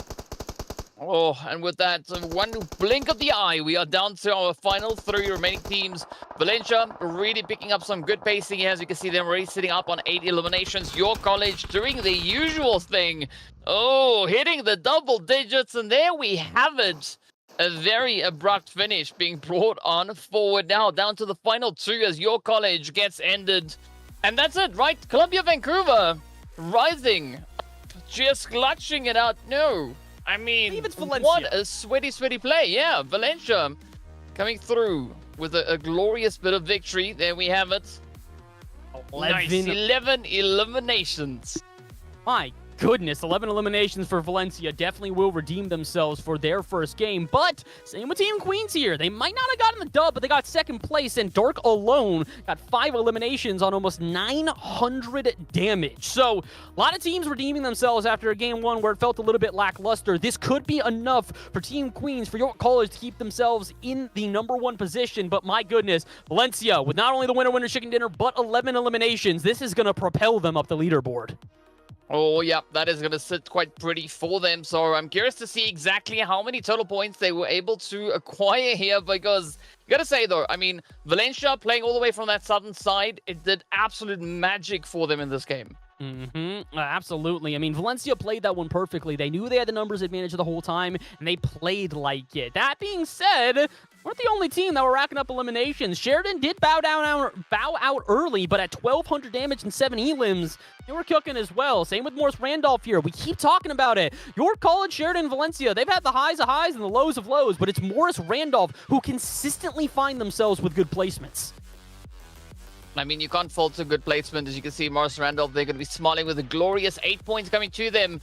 Sheridan finding themselves on 8 points as well, but York College are going to be sitting quite comfortable then with 15 points on board. Valencia, though, 21 points to take them out of game number 2. Valencia doing a good job of redeeming themselves here. Not only do they have the most eliminations, but they are racking up the damage as well. Got a feel for York College. If they had more players around, I feel like they could have won that game, but they will take 1,800 damage and 10 eliminations regardless. Our damage leader, actually, for our 5th game of the weekend, our 2nd here today. I wonder how that's going to make the leaderboard look when we flash on over to it. I know York's still going to be in first place. This definitely secured them, but that fight for 2nd is got to be ungodly close. Oh, I mean, it's going to be very tight once we make it up into that. But, of course, we've got to take a look and see exactly how these teams got themselves to where they found themselves now on the match rankings. And my goodness, were these elevation battles, if you will, so interesting to watch. So many teams doing a good job at picking off players individually. This fight between St. Clair and I believe Morris Randolph was one of the most exciting things we've seen all weekend, as St. Clair had the advantage, but Morris were not missing their shots, and neither were Sheridan. Another great push here, and again, the action starting to tick up. That balance between passivity and aggression starting to be found by almost every single team. Yeah, but I think, again, this is where, you know, you got to give a lot of credit over to Morris Randolph. I mean, they were just performing so well. But again, right, Washburn, beautiful bit of elevation. I mean, I'm surprised that Munn wasn't the MVP here. I mean, Munn just does so much work all the way from out on that ledge. And that's without even getting much backup coming through from the rest of the team. Yeah, it's very much one of those things where Munn was the reason Washburn had a good game in the first place, but unfortunately, sometimes it's not enough to outweigh your opponents. Despite putting in crazy damage and crazy amount of eliminations, left, right, and center, you need just a little bit more in these moments. And, well, it didn't necessarily need too much more, because my goodness, if this table hasn't been turned. York College absolutely still in first place at 53, but look who has shot up into 2nd. After not even being, I believe, in our top 5 as we started off the first game, Valencia turning around. They're in 2nd at 39. I mean, they come in for that hot spot, right? They want to see if they can climb all the way to the top, and there's one more match for them to try and get the job done. But a very tough play has been brought to the table. I mean, Humber, again, not finding themselves anything substantial coming through this last game. I'm yet to see that placement point go from 1 to something a little bit higher, right? I mean, yeah, sure, technically 2 would be higher, but we want to see it at least turn into a double digit. I just want to see them stay consistent here, because it feels like their only way to win right now is that they are going into those fights almost immediately. They have zero hesitation. And while sometimes that can work for you, guys, it's been 5 games. It has not worked out, not even once. I think maybe for the 6th and final game of the weekend, you do need to turn this one around. And I think that they can, but TK, we've unfortunately gotten to this moment. That's our 5th game. We've got 1 left for these players to compete in. Well, speaking about the 1, we also have another one of those chickens about to find its way over onto the screen. So if you haven't been able to claim a code yet, if you missed the previous ones, well, keep your eyes on the screen, because it come in right now as you see that chicken just flopping its way on through. There it is. If you can catch the ball, Oliver, I would be impressed. It's really fast. Yeah, I gotta figure out that timing. Imagine. At some point. Imagine. But again, like I said, it's a code. It's 600 UC, and it's for anybody who can redeem it immediately. As soon as that code is redeemed, though, it's gone. No second chances, only the first, but technically a 3rd chance on the day. That was our 2nd of 3 codes. When we get done with our 3rd game and our final game of the weekend, there will be another, but it's okay. if you can't find yourselves, those codes, you can find other ways to earn items. We've got giveaways here from our friends over at ASUS, and we have to thank them tremendously for everything that they have done, because PMCC and Uconnect are teaming up with ASUS to give away a brand new ROG Phone 7 and ROG Kunai 3 gamepad. All you have to do is scan the QR code for more details. Again, huge shout out to Republic of Gamers for not only being able to help bring all of this together, but also giving you guys at home a chance to get a little bit of prizing for yourselves. Yeah, I mean, I think it's a very well worth it price to get your hands on. We've been talking about these devices, right, all the way from when we had our first look at the giveaway itself. So, yeah, phenomenal things that we see come through here from ROG. So, mad respect, mad love going out to them, of course, Uconnect as well. But yeah, there we have it, right? Be sure to scan the code up in the top right corner. Get your name in that giveaway, and potentially we could be seeing you walk away with a device. Potentially we could, but we don't know who's going to walk away with the win. Ladies and gentlemen, we are down to one last game remaining here for the PUBG Mobile Campus Championship for the fall here in North America. When we return from break, it is one last map to determine it all, and it's Sanok. So, stay tuned. When we return, it's our final game, and we will be crowning a champion. See you in a couple moments.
We are back again with the PUBG Mobile Campus Championships for Fall 2023. Once again, my name is Oliver Bass, joined alongside by DK. DK, we have found ourselves with our final map of the weekend. We have had 5 so far, 3 yesterday, 2 today, and this 6th one will conclude it all. We will find out who is walking away with the lion's share of that $15,000 prize pool and which 2 teams are going to get a spot and quals for Pro League. There's so much on the line, and all of it's going to be found out here in our final game. I mean, it's a bit of pressure riding on the shoulders of these teams, right? They're going to have to try and see if anybody is going to be able to play a serious game of catch-up here, right? I mean, there's one team in particular that doesn't really need to stress all that much, right? They're just going to defend. But we've got a few teams that are pretty close that could potentially maybe play the upset here. It's very possible. We had a lot of teams very close in that second place fight. The question is, can any of them overtake it for college? Team Queens right now sits 17 points above our second place team in Valencia. And although Valencia just did have a 21-point game, we cannot undersell that. They basically need to do the same thing again, and they need York to go out almost immediately. Any extra placement points, any elimination points for York College here could cement themselves as the victors. But again, I don't know if that's a guarantee, especially considering, I mean, we still have teams that we want to pop off. You and I talked about this. Our prior winners here of the Campus Championship in Humber College have been so close to having a good game. They have had elimination after elimination, but placement points continue to elude them. I mean, there's a time and place for those placement points to come through. I would say this match has to be this game, right?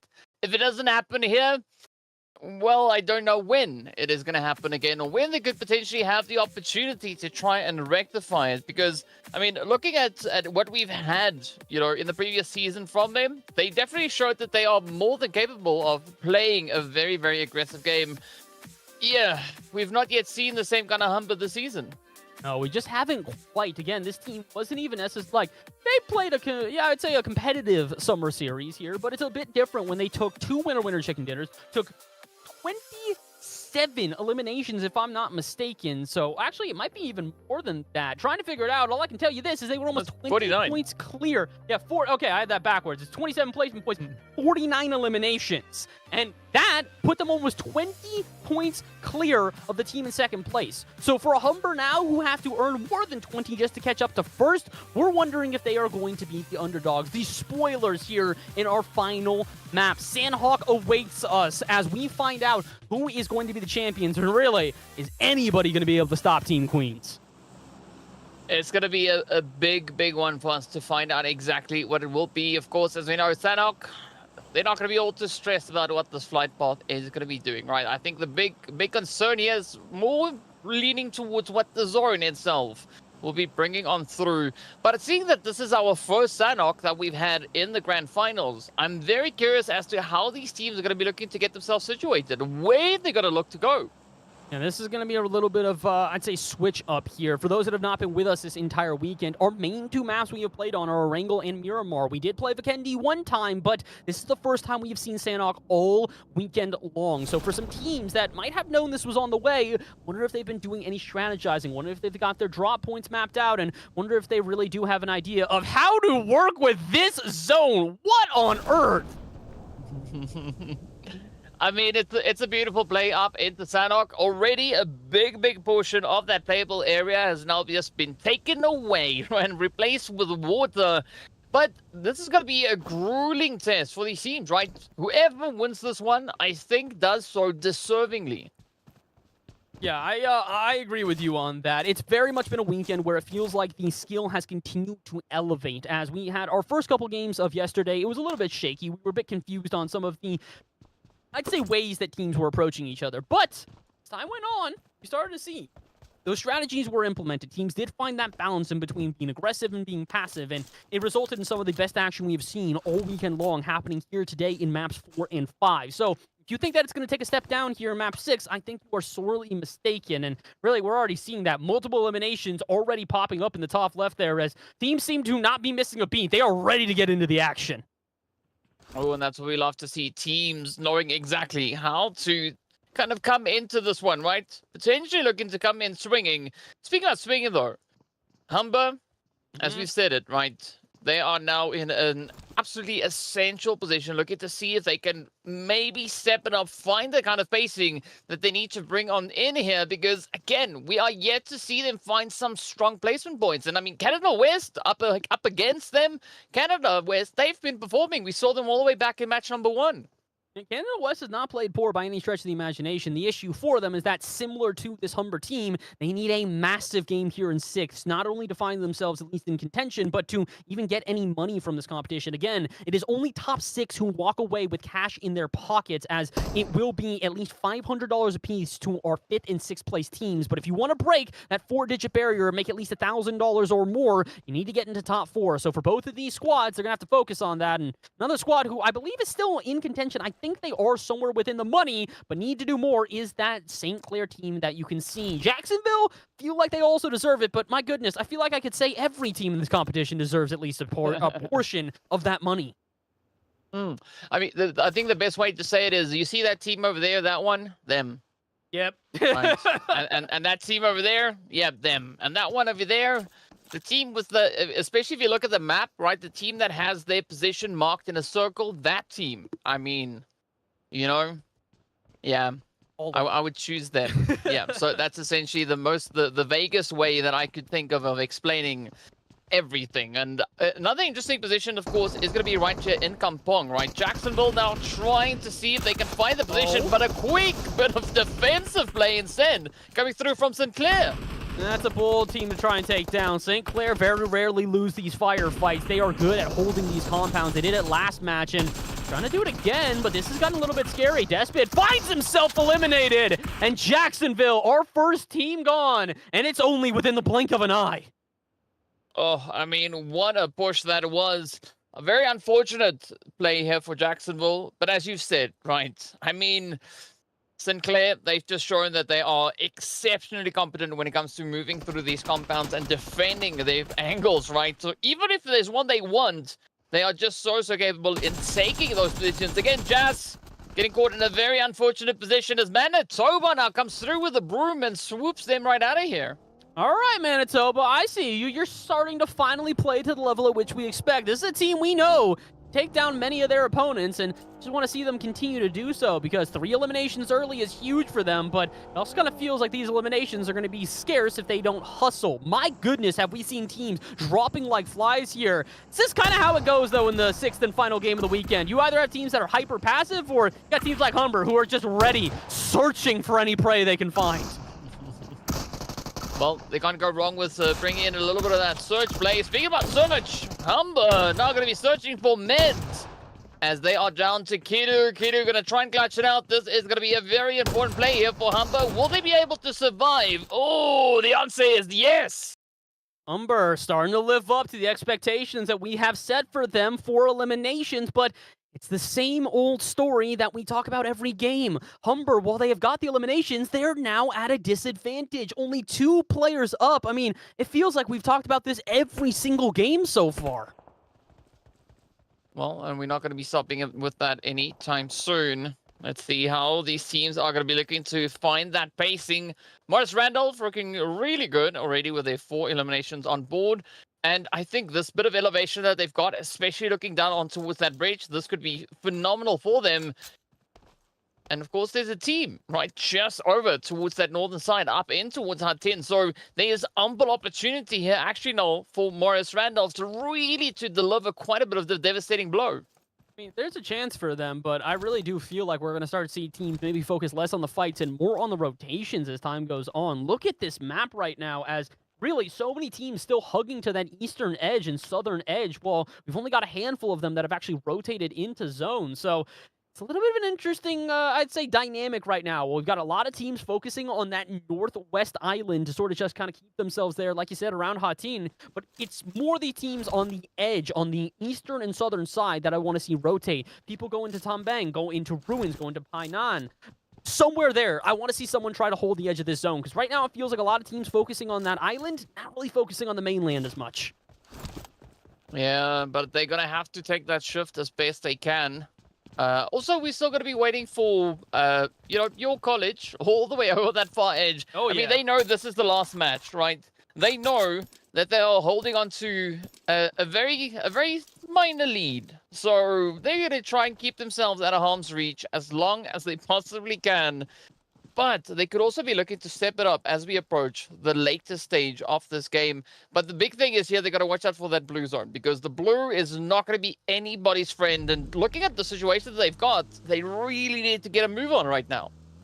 Yeah, they definitely do, and I think that multiple teams are starting to figure that out. Here comes York College just kind of hightailing it into the zone, and so should the rest of the other teams here. It looks like we actually might have an interesting matchup here, though, as I think Sheridan is rotating into one of these teams as well. I'm not sure who. It might be Lambton there on the south side of zone, but we might have a fight starting to approach here on the south side. Oh, yeah, that is going to be Polytechnic. That is going to be receiving a little bit of potential love. Doesn't seem like Sheridan are going to be looking to give out too many hugs just yet. Instead, they are going to be focusing on that zone, right? They are going to be trying to just climb their way much closer to that northern position. They're trying their best, but so are a lot of teams right now. Like we've been talking about, these edge zones, not necessarily hotly contested, but you would imagine so. So makes sense for Sheridan to go about as far west as they can, set themselves up in Tombang. But again, it's not going to be easy for any of these teams. Despite the fact that we do have an overwhelming convergence on that northwest island, it still means that as soon as this does close even further, the zone gets even more tight.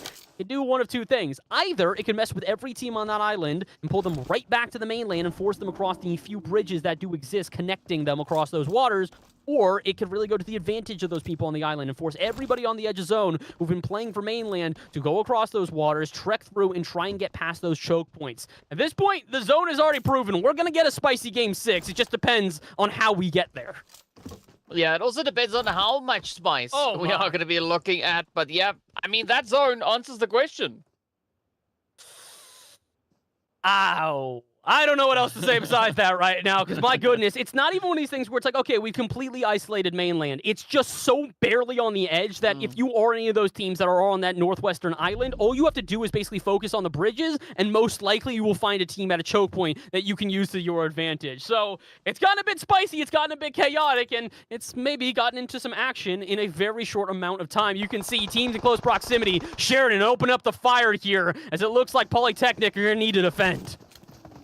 Oh, now it's going to be game time. Let's see. Sheridan, can they get it? Can they maybe sneak in a few eliminations here? The pressure is definitely on. And as we know, Sheridan, they are in contention for a very beautiful setup here. Sirens now going to be cooking up a few nades.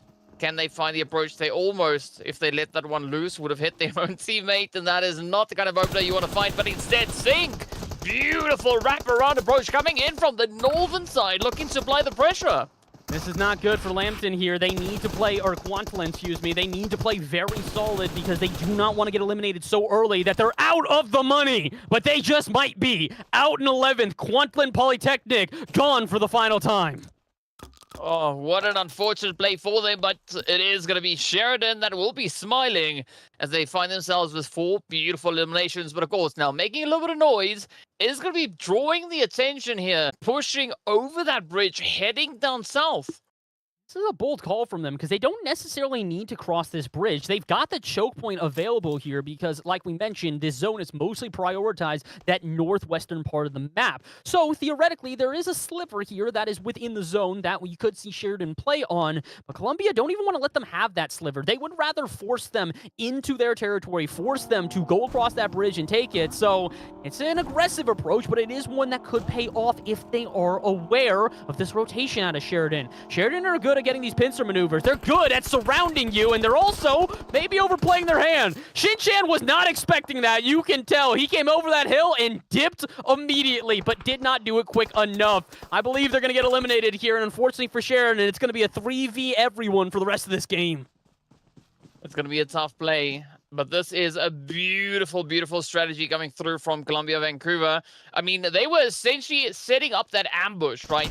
Waiting for Sheridan to do a little bit of something. Speaking about a little bit of something, your college are going to be finding themselves in a very similar tough situation over on towards that eastern side of the zone. Oh, clicks. getting clocked on out of here as, of course, Manitoba looks to play the upset, and we've got Humber right there alongside them.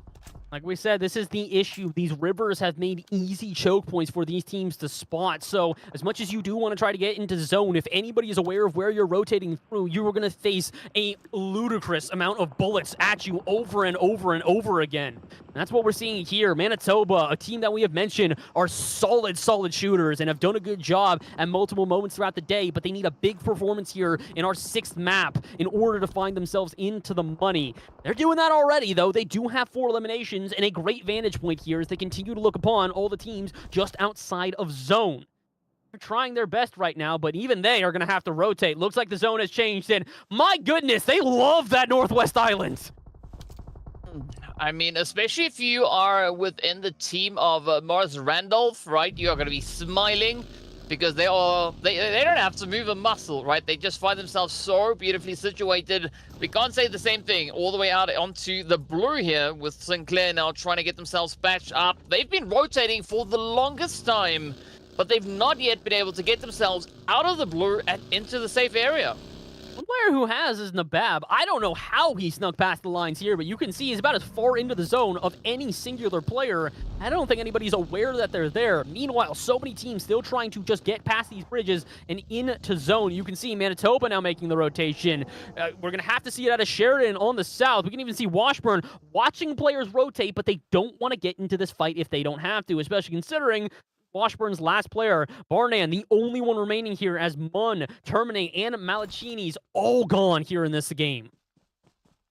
Oh, I mean, I can't even imagine the amount of pressure that they're feeling at this point in time.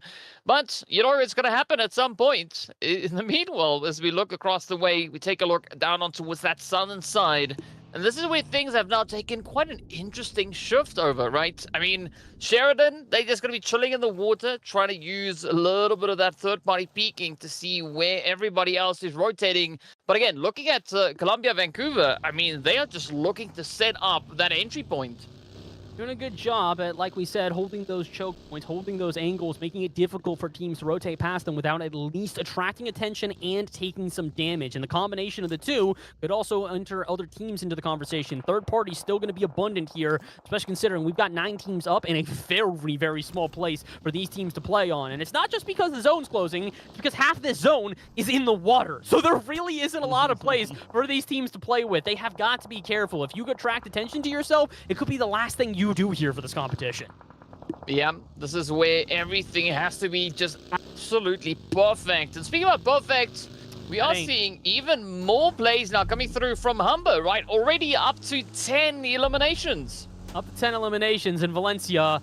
Up and down here on this day. After getting eliminated first in our first match of the day, or 4th overall, they then went on to take an 11 elimination win in our second game. But here in our 3rd or 6th, however you want to vision it, it is their final time, and they will not even be able to make a top 5. Valencia now have left that 2nd position open, though, because like we said, not many teams are going to have the ability to overtake York in 1st. But with Valencia going down here early, that 2nd spot is wide open. And like we said, it's not just the money that's valuable with. That 2nd spot gets a bid into Pro League quals.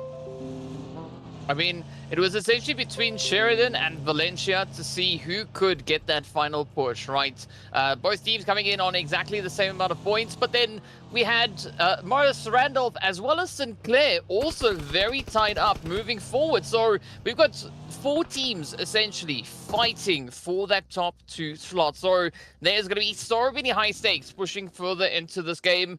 It's good to see that at least Sinclair, they've been able to get themselves into somewhat of a more secure position. And they've actually been able to pull the entire team forward into the zone. It's good for them, but it doesn't necessarily mean the job's done quite yet. The zone continues to shrink, and it continues to put these teams in such odd positions is the only way I can really phrase it at the moment here. But it's working out for some, less for others. For St. Clair here, they do have the numbers advantage, but they need to take these elims while they've got the chance. Humber down to their last leg. They've got 1 player around. What can Cardi do? Or never mind, Kiddu's still up. Wait a minute, St. Clair down and out in a 2v4. They lose. Humber on 14 elims. Wow, what an insane play coming through from Humber. But of course, it's not going to end there just yet, right? We got Vancouver, Columbia, also now trying to push on forward. They got Manitoba now looking to just absolutely set up that defensive play. Widespread from both teams. Oh, but the angles are in. Ego getting dropped on down. He didn't recognize the rotation behind them. Manitoba sneaking up from the rear and really causing some problems here. It's up to Deep. Can they do it solo? No, they cannot. Columbia, Vancouver out in 7th in our final game. I mean, the surprises just keep on coming. Manitoba now going to be sitting quite comfortably on 7 eliminations, and they still have that full entire squad. This is the kind of performance that we were hoping to see from the get-go come through here from Manitoba. Yeah, we've been waiting for this all weekend long. The unfortunate truth for it, though, is that they've waited till the last second. So, Manitoba, I'm going to be real with you. I don't know how far you can climb. Again, top 6 is where you really want to be. That's where you get the money, you get the UC, and you get a chance, if you were at least top 2, to go into Pro League. But it's not a guarantee for any of these squads right now. The only one I would say it is York College. York College able to get themselves at minimum a 6th place placement with 2 eliminations. In my mind, this should put them clear of the rest of their competition. But at the same time, I don't even know what the limit is for the amount of points Humber could get in this game. They could shoot up tremendously here if they keep up with the pace that they have set. Well, as Arnold Schwarzenegger would say, if you ask him how much protein he eats, all of it, right? So they could get all of it, right? Realistically speaking, I think they could maybe be aiming for a 20 elimination game, right? Because if you add a 20 elimination game with the placement points of a potential chicken, I mean, that could be exactly what they need to just catapult them to where they want to be situated on that leaderboard. It really could do them wonders here. And again, my goodness, would it feel good for the Humber that we have been asking to pop off all weekend to finally do it. And not only do it, but do it in a meaningful way to accelerate them up the leaderboard, to get them into the money, to really redeem themselves. Because again, these are former campus championship champions. They were the winners of our summer event that we put on. So to see them redeem themselves here in the fall, in the final game, hats off to them. They're doing a great job so far, but there's still more to be done. 6 teams still around. That could change quickly. Here come Morris Randolph. Do they know Humber's in this building? They're going to find out quickly. Humber takes one, can't take another. It's down to just Kiddu, who's trying to solo it. Barely any health, only a sliver, only none. And Humber will bow out in 6th. Well, there we go. We know now where Humber is going to be ending with the elimination count. The answer is 14 to their name.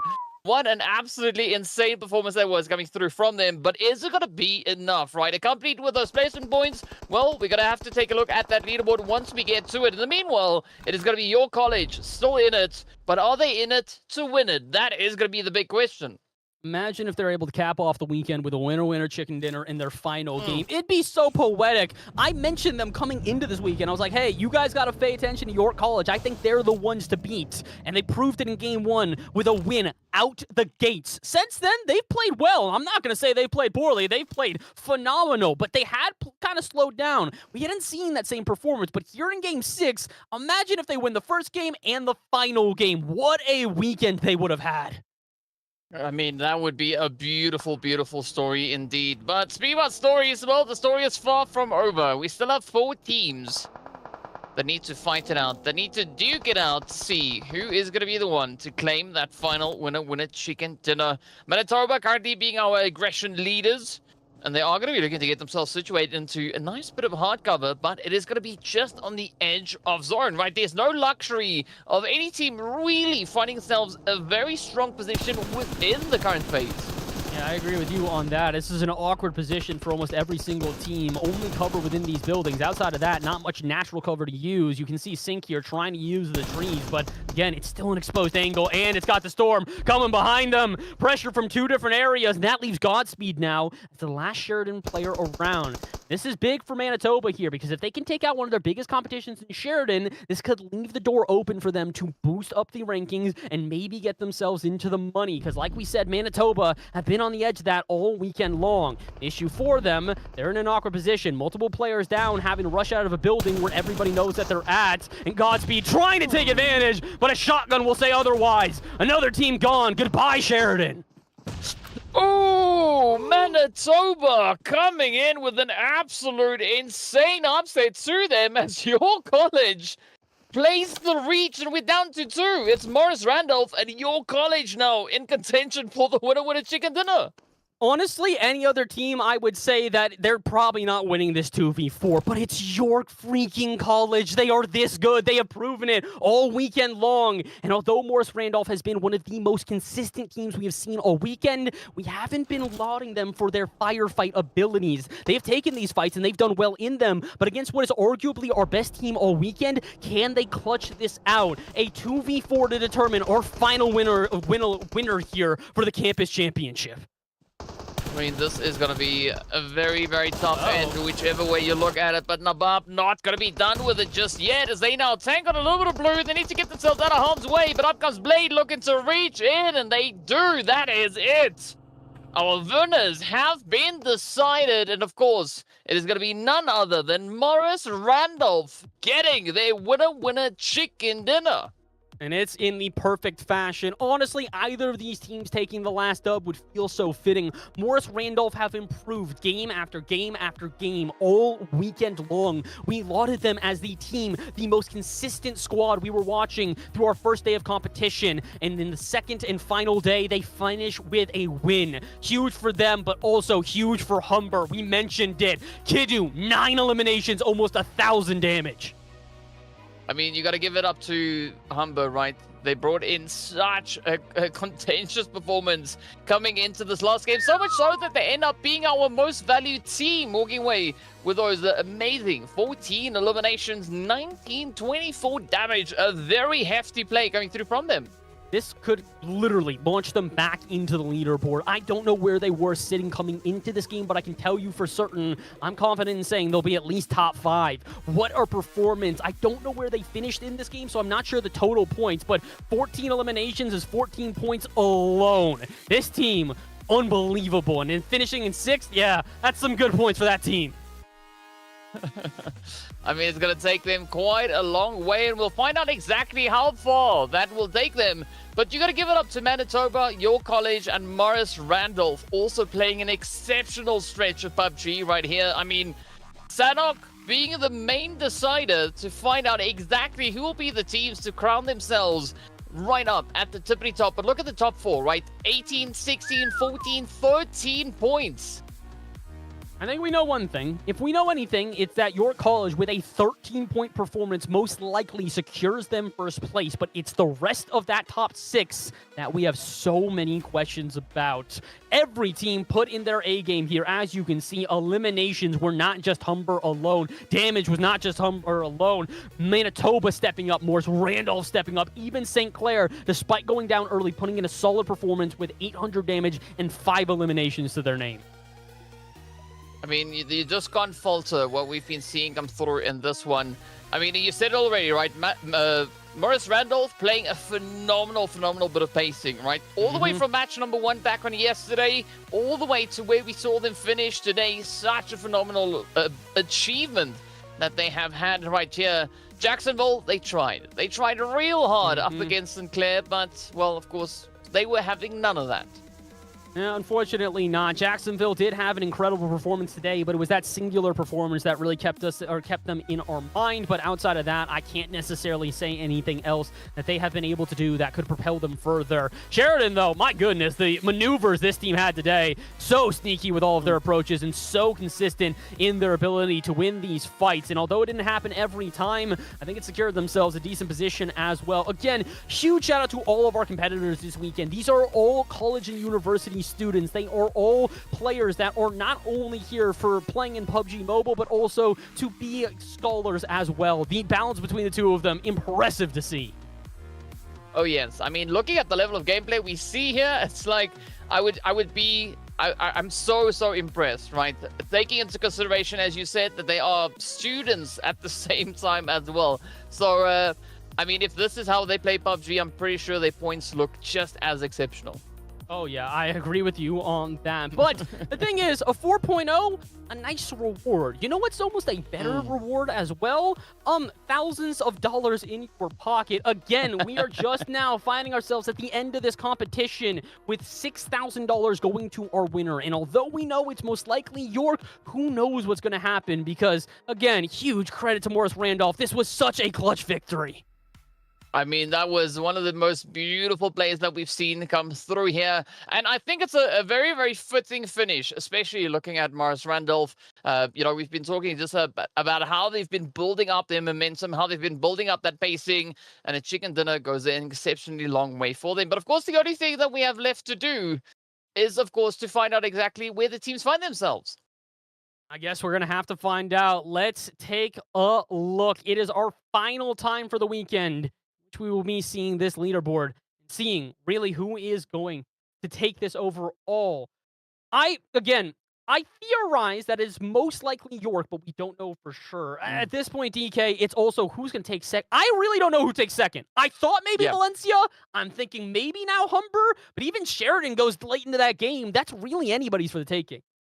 Yeah, as we know, moving into this match, we had a big fight essentially between 4 teams, right, to have it decided who will take that second position.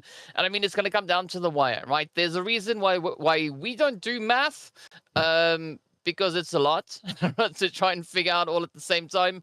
But we've got people that are really clued up with regards to these math problems. So we are going to be taking a look at that very, very shortly. But I got to say, though, I mean, just the progression that we've had all the way back from the semis leading up into the grand finals. I mean, these teams, they've achieved so much in just the past few days of gameplay.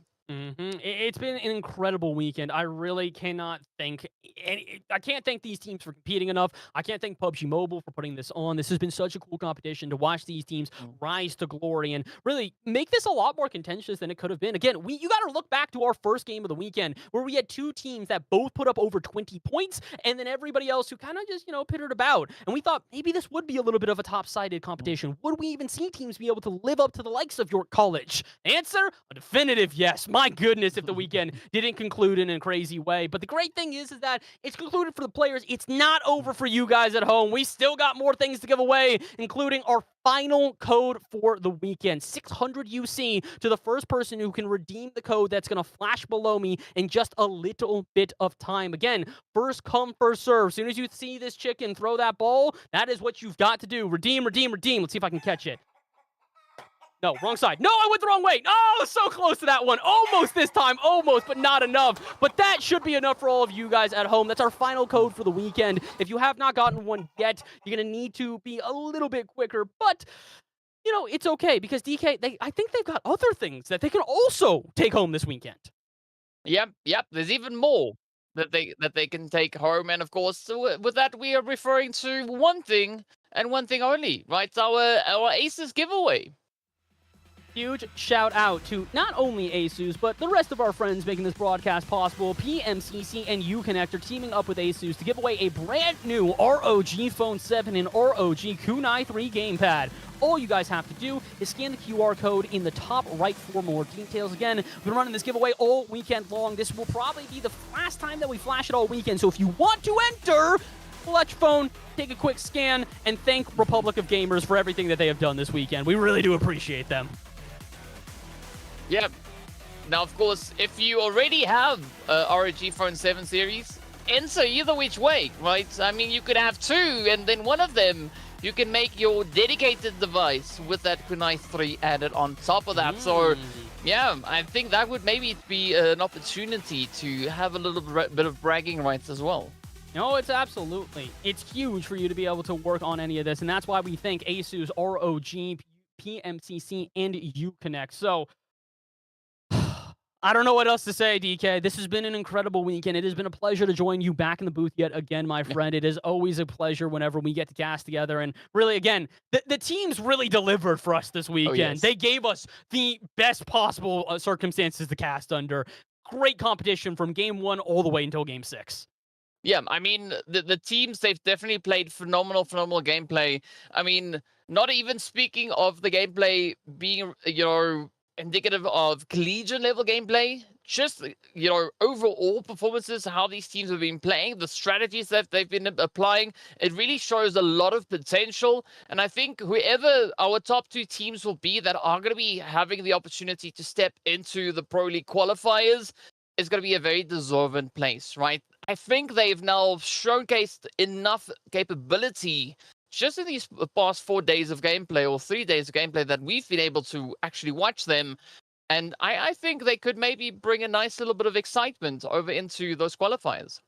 You never really know, but I do back teams like York to be able to really take it to the best of the best that North America has to offer. These teams have proven it's not just the fact that they are competent shooters, they're hitting their shots. It's also the fact that they play well as teams. Again, how many good rotations did we mention about York being able to keep themselves in games where we truly thought they would be eliminated right off the bat? But they find ways to rotate into zone. They find ways to outplay each other. And it's really something where we have nothing to say, but thank you to them for giving us some good competition and proving that these North American collegiate students have the abilities to compete at the best, the top of levels. And guys, if you're wondering why we haven't announced the winner yet at this point, we are just making sure to get all of the scores completely right. We want to make sure that we are announcing the correct players in the correct teams in the right positions. We do not want to have, all of a sudden, okay, here's who's in second place. Here are the 2 teams that are making it into Pro League, and then go, uh-oh, that's not it. So we're making sure, double, triple, quadruple checking that all of these results are 100% factual. We want to make sure that you guys at home get to see the results just as we do, and that it is the correct result the entire way through. Again, huge shout out to our people behind the scenes. It's not just DK and I running this whole thing. We have a whole cast and crew who have done a phenomenal job all weekend of making sure to keep track of everything that has gone on within the campus championship. Yeah, and I mean, there's so much work that goes into this, and as you said, rightly so, it's not just you and I that's here running the show. We've got multiple people that are all involved in this, so it takes a team to pull off a beautiful event like this. So yeah, we gotta make sure that everything is perfect, that everything is just right, especially when it comes to those those leaderboards, because yeah, you don't want to make any oopsies on that. So we'll find out very, very soon what is going to be the play here. But yeah, we are almost at the point where we'll know exactly who those are.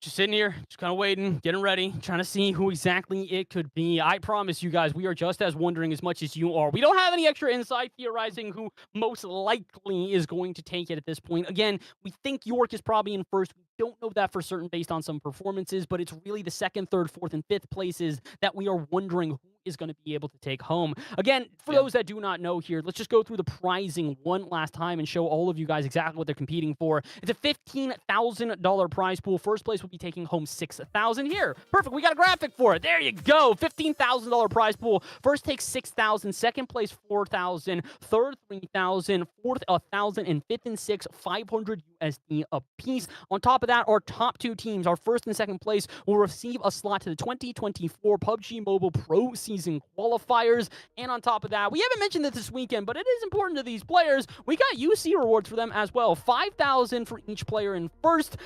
$2,500 for each player in second and third, $1,000 for all of our teams through 4th through 6th, 7th to 10th at least takes $600 UC a player. And even on top of that, if you're the MVP for the weekend, that's an extra $5K to you alone. So again, it's for the ability to get some money, it's the ability to get some UC, and it's the ability to get a qualifier spot into Pro League walls. Huge all around here, DK, for all of these players. I mean, so much opportunity for these players to play for. I do believe that we do have a bit of an update with regards to those scores. So as far as I understand, we are just ensuring that we've got everything figured out 100%. Just wanted to check with production. Are we going to be heading into a break, or are we going to be doing it here? I think so. Okay, so we are going to be heading into a break then. Quick little break, and we'll be right back, and we will have the winners. Stay tuned. We'll be back with even more of the Campus Championship and our final results.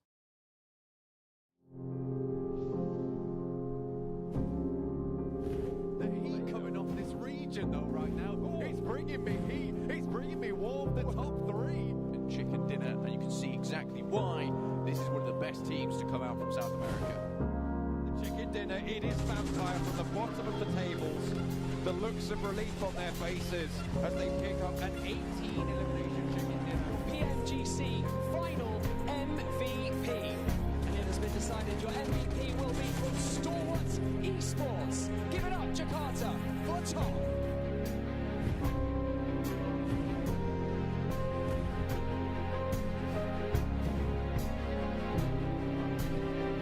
CBS in hand of Brazy. You cannot get away from it. He is on the hunt. Looks for more as well. Finds the nade in hand. And it will not be found. Spud is shutting it down.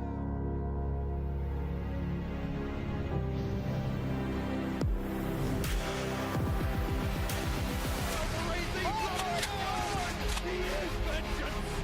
He is the knight. And S2G have Brazy to back. S2G have done it. And they are your new PMCC champions. The champions here in Jakarta. Who will challenge them next year? It is the Turkish team, the Terminators, S2G.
Final time this weekend, we are back with the PUBG Mobile Campus Championships for North America Fall 2023. The last time, my name is Oliver Bass, joined alongside by DK. I think I pointed the wrong way. This way is DK this time. And DK, We are here with the reveal that we've all been waiting for. The leaderboard for the weekend and who is walking away as the winner of the campus championship. That is indeed going to be the big question. We don't know who just yet because we refuse to look, and we'll find out right now. Oh my goodness. Your college do indeed hold on to first place, but look who snuck in to second. Our final winners of the weekend, Morris Randolph, after a weekend full of consistency, edge out Sheridan, take a 50-point threshold, and make it into Pro League qualifiers. Hats off to our top two teams, and really, hats off to all our competitors.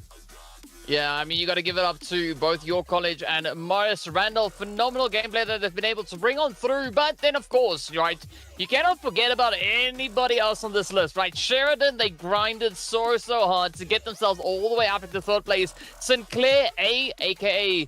the Milkshake, right? They've really been shaking up quite a bit of performances, especially closer towards the end of yesterday. Hamber, I mean, they also just brought in so much aggression moving into this last match, finishing with 14 eliminations on board. Unfortunately, not getting themselves into the exact position where they would have wanted to, but still a very good finish nonetheless.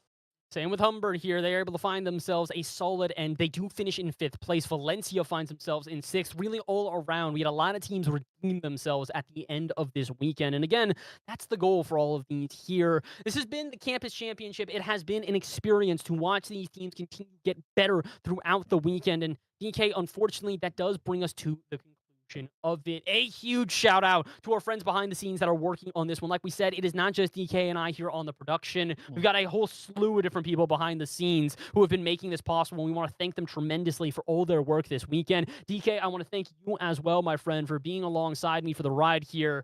Any last words before we dip on out of here and say goodbye to these lovely folks at home? I'm just very excited to see our teams that qualified for those Pro Series qualifiers themselves, right? I'm very excited to see what those teams are going to be doing. All the best of luck to them. And of course, if we are going to be seeing a few of these teams potentially join us in future campus championships, well, very difficult words. I want to see those improvements being brought to the battlefield. Until then, I mean, really looking forward to everything that they can surprise us with.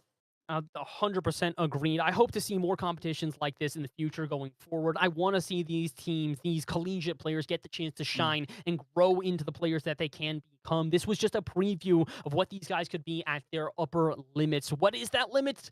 We'll have to find out. You won't find out here today. This is the end of our broadcast. Thank you again. This has been the PUBG Mobile Campus Championships for North America Fall 2023. My name has been Oliver Bass. Follow me at Bass in the Past. This has been DK. Follow him at DKZA_gaming, and make sure to also stay tuned for even more PUBG Mobile action. We thank you guys for sticking with us for the weekend and hope that you have a great rest of your week. See you next time.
Esports.